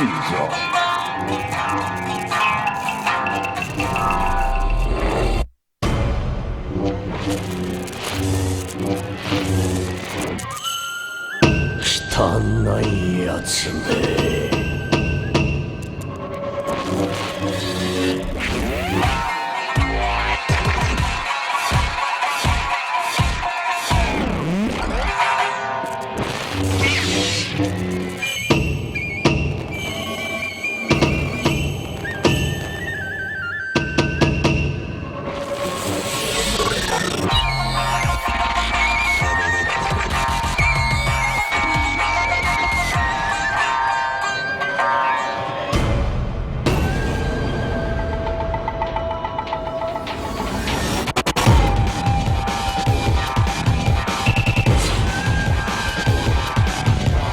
どうした？そんなものか。なめるなよ。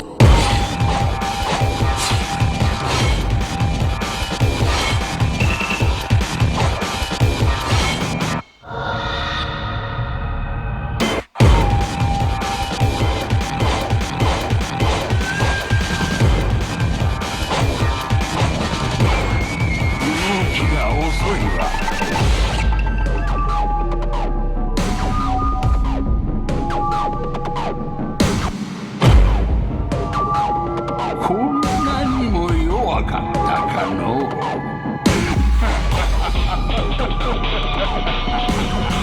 さらばだ。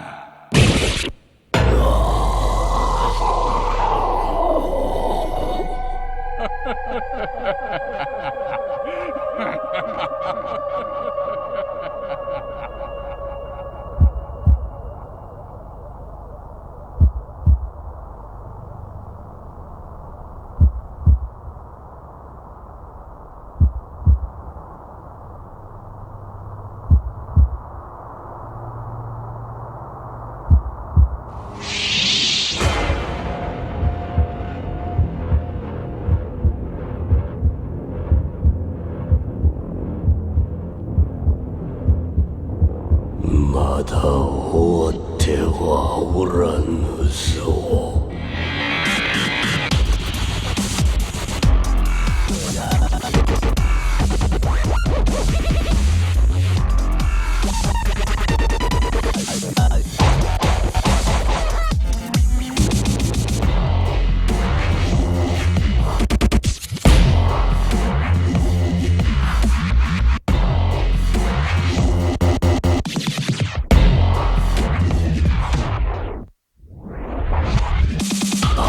遊んでいいやろう。川ごとほざき。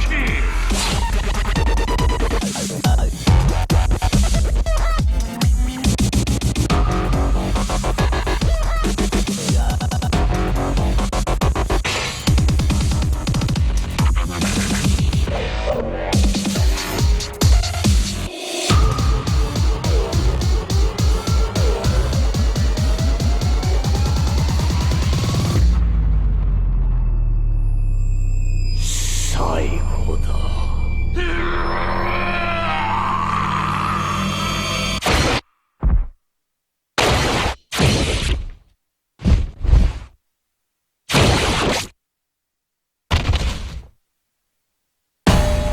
地獄へ帰るがよかろう。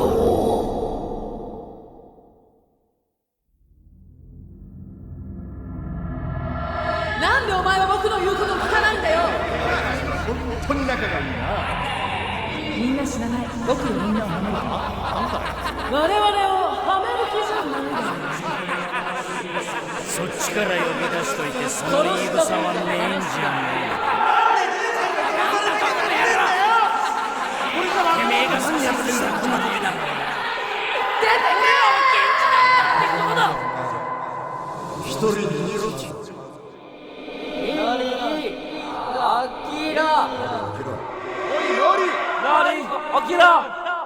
ノリ、目を覚ませ。ノリ、起きろ。起きろ、ノリ。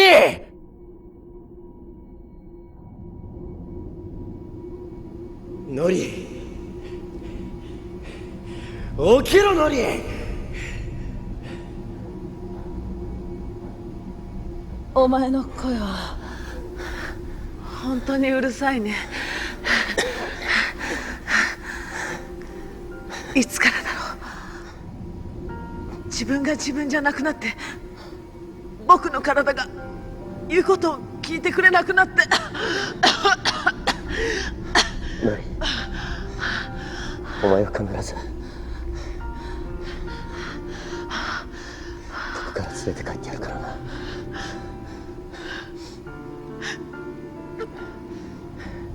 ずっと助けてくれって叫んでた。でも誰にも届かなくて、今まで僕の予知には外れたことなんて一度もなかった。でも現実はこうなってる。だったら元気になったらまたいつでも勝負してやるよな。そうじゃないんだ。悲しいけど今さら気づいたんだよ。運命は自分の手で変えられるんだって。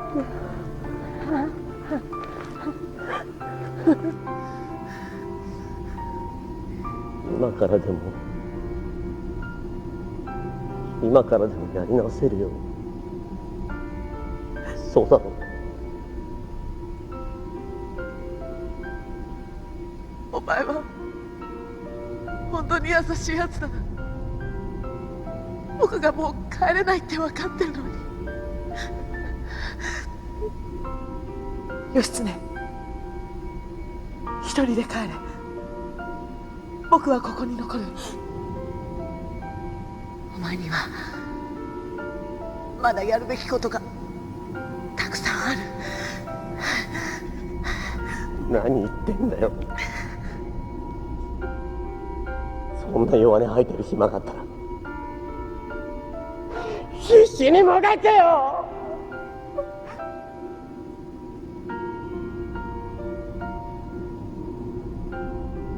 義経、お前とはもっと早く出会いたかったよ。もう帰ってくれ。お前まで戻れなくなる。僕はみんなに謝りに行かなきゃ。みんな許してくれないよな。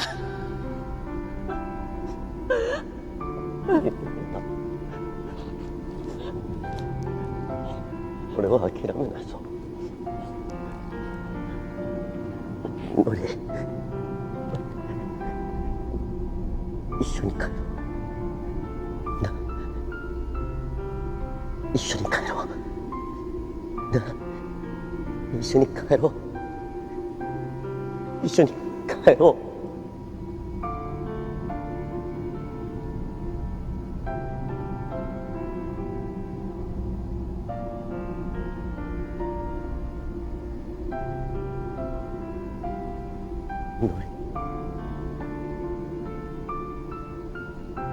義経、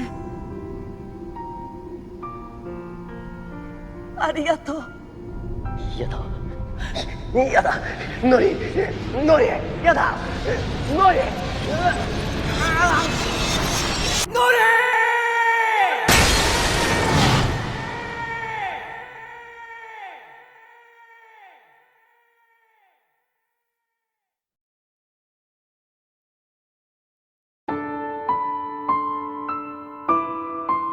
平教経はその姿を消した。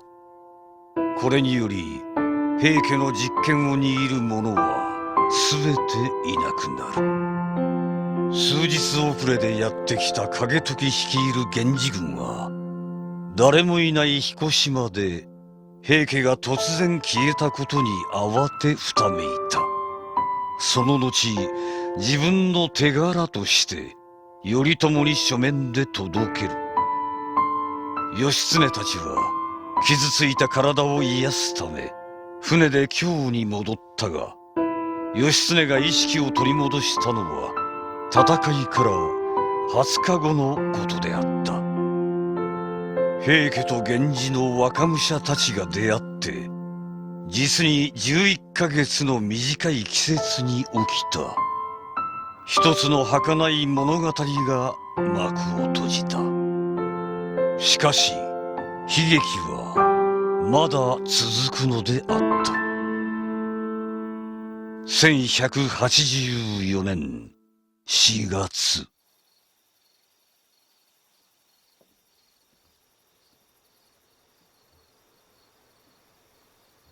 ノリ、お前一人か？後から来るよ。そっちこそ一人か？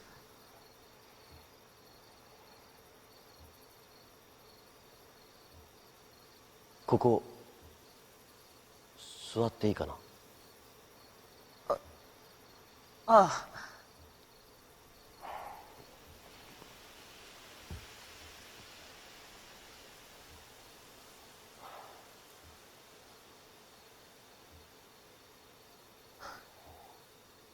なんか変な感じだな。ああ、今まで二人っきりになることなんてなかったから。だな。僕はさ、お前に嫉妬してたんだ、ずっと。最初は本当に大嫌いだったんだ、お前のこと。兄ちゃんも伝内もお前に出会ってから口にするのはいつもお前のことばかり。なんだよそれ。そのとぼけたところが大嫌いだ。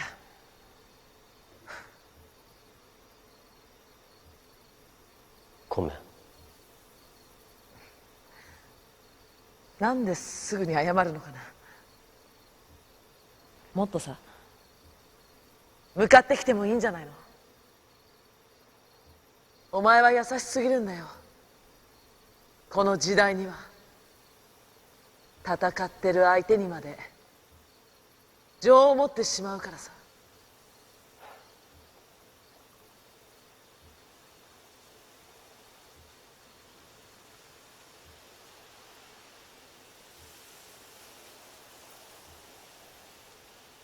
でもお前の優しさが心地いいよ。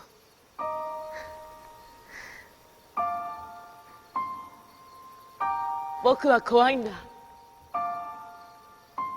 いつか自分自身が死ぬ夢を見てしまうんじゃないかって怯えてる。ぐっすり眠ったこともない。厄介な力だな。でもお前に出会って初めて思ったよ。お前と戦って死ぬなら納得できるのかなって。何バカなこと言ってんだよ。お前には未来を変える力がある。死を予告されて死ぬんじゃなくて、僕は僕の実力で戦って死にたい。だったら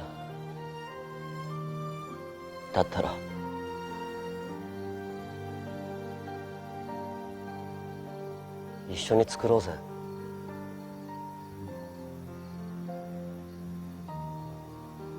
俺たちの未来。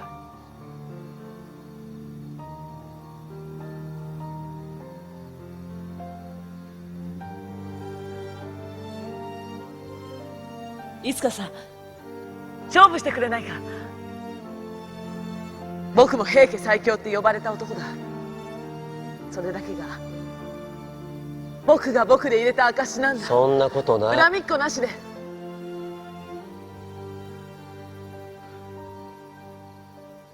お前はこの時代にふさわしいもののふだよ。俺は心が弱すぎる。源氏最強のもののふが聞いて呆れる。俺は強くなんかない。いつも怯えてんだ。大切な仲間が消えていくことに。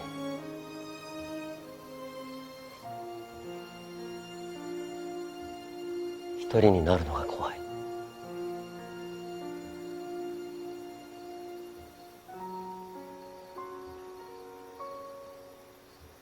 やっぱりお前のことが大嫌いだ。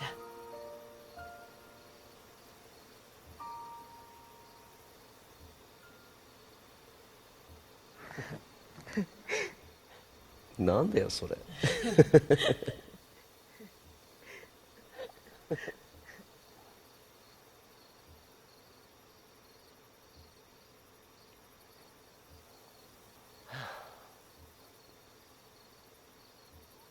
綺麗な月だな。ああ、綺麗な月だ。歌を読みたくなるような月だ。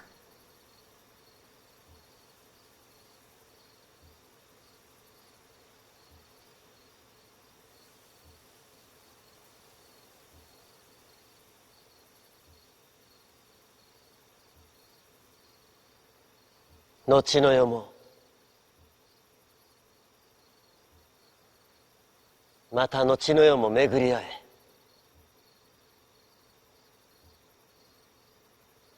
総務紫の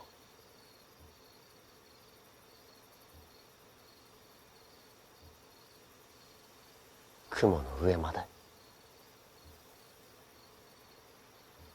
生まれ変わってもまた会えるといいな。また会えるさ、きっと。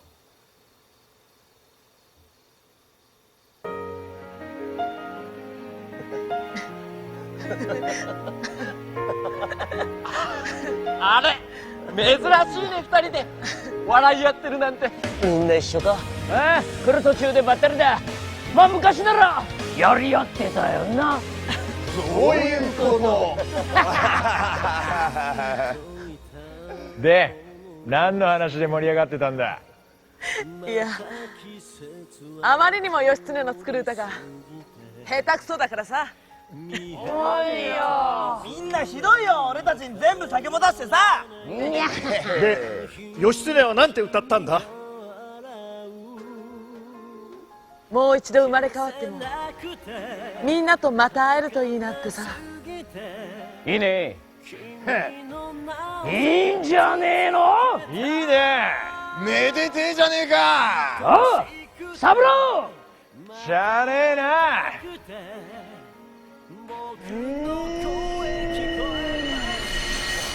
よいしょー。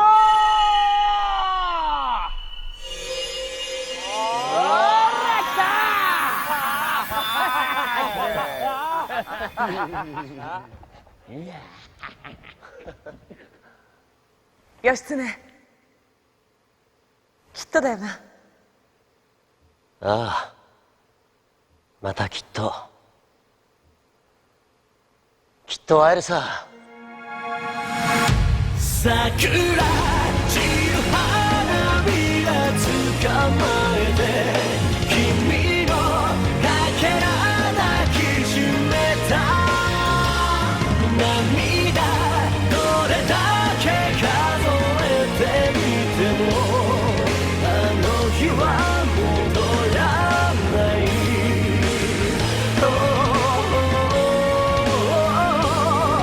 あの日は戻らない。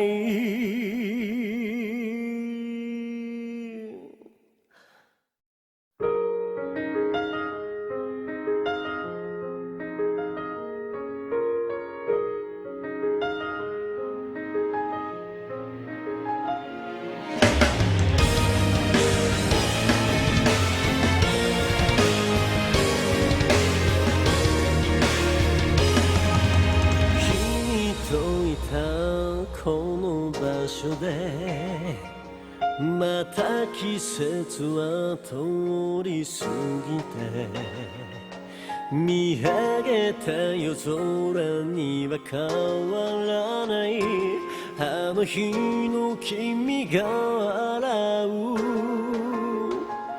消せなくて儚すぎて君の名を叫び続けた愛しくてまた会いたくて僕の声聞こえますか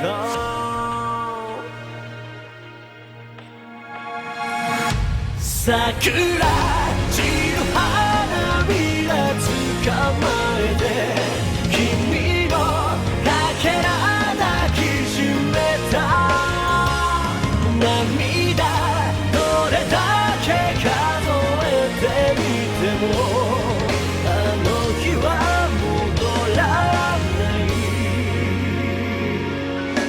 見上げれば寂しそうな舞い散る星空抱きしめ二度と二人離れないように君の足元照らしよう届きそうで届かなくてどれだけ手を伸ばしても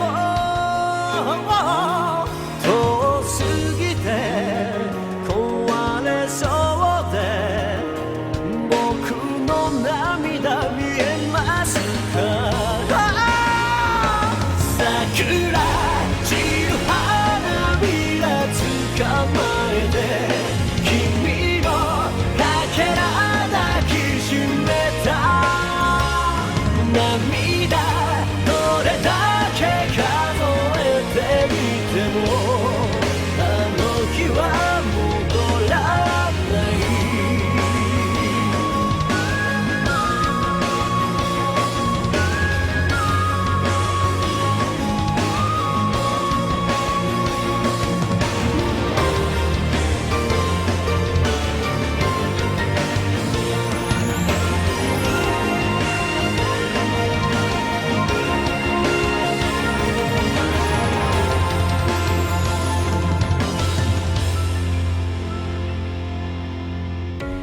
いつか会えるからその日まで忘れないでね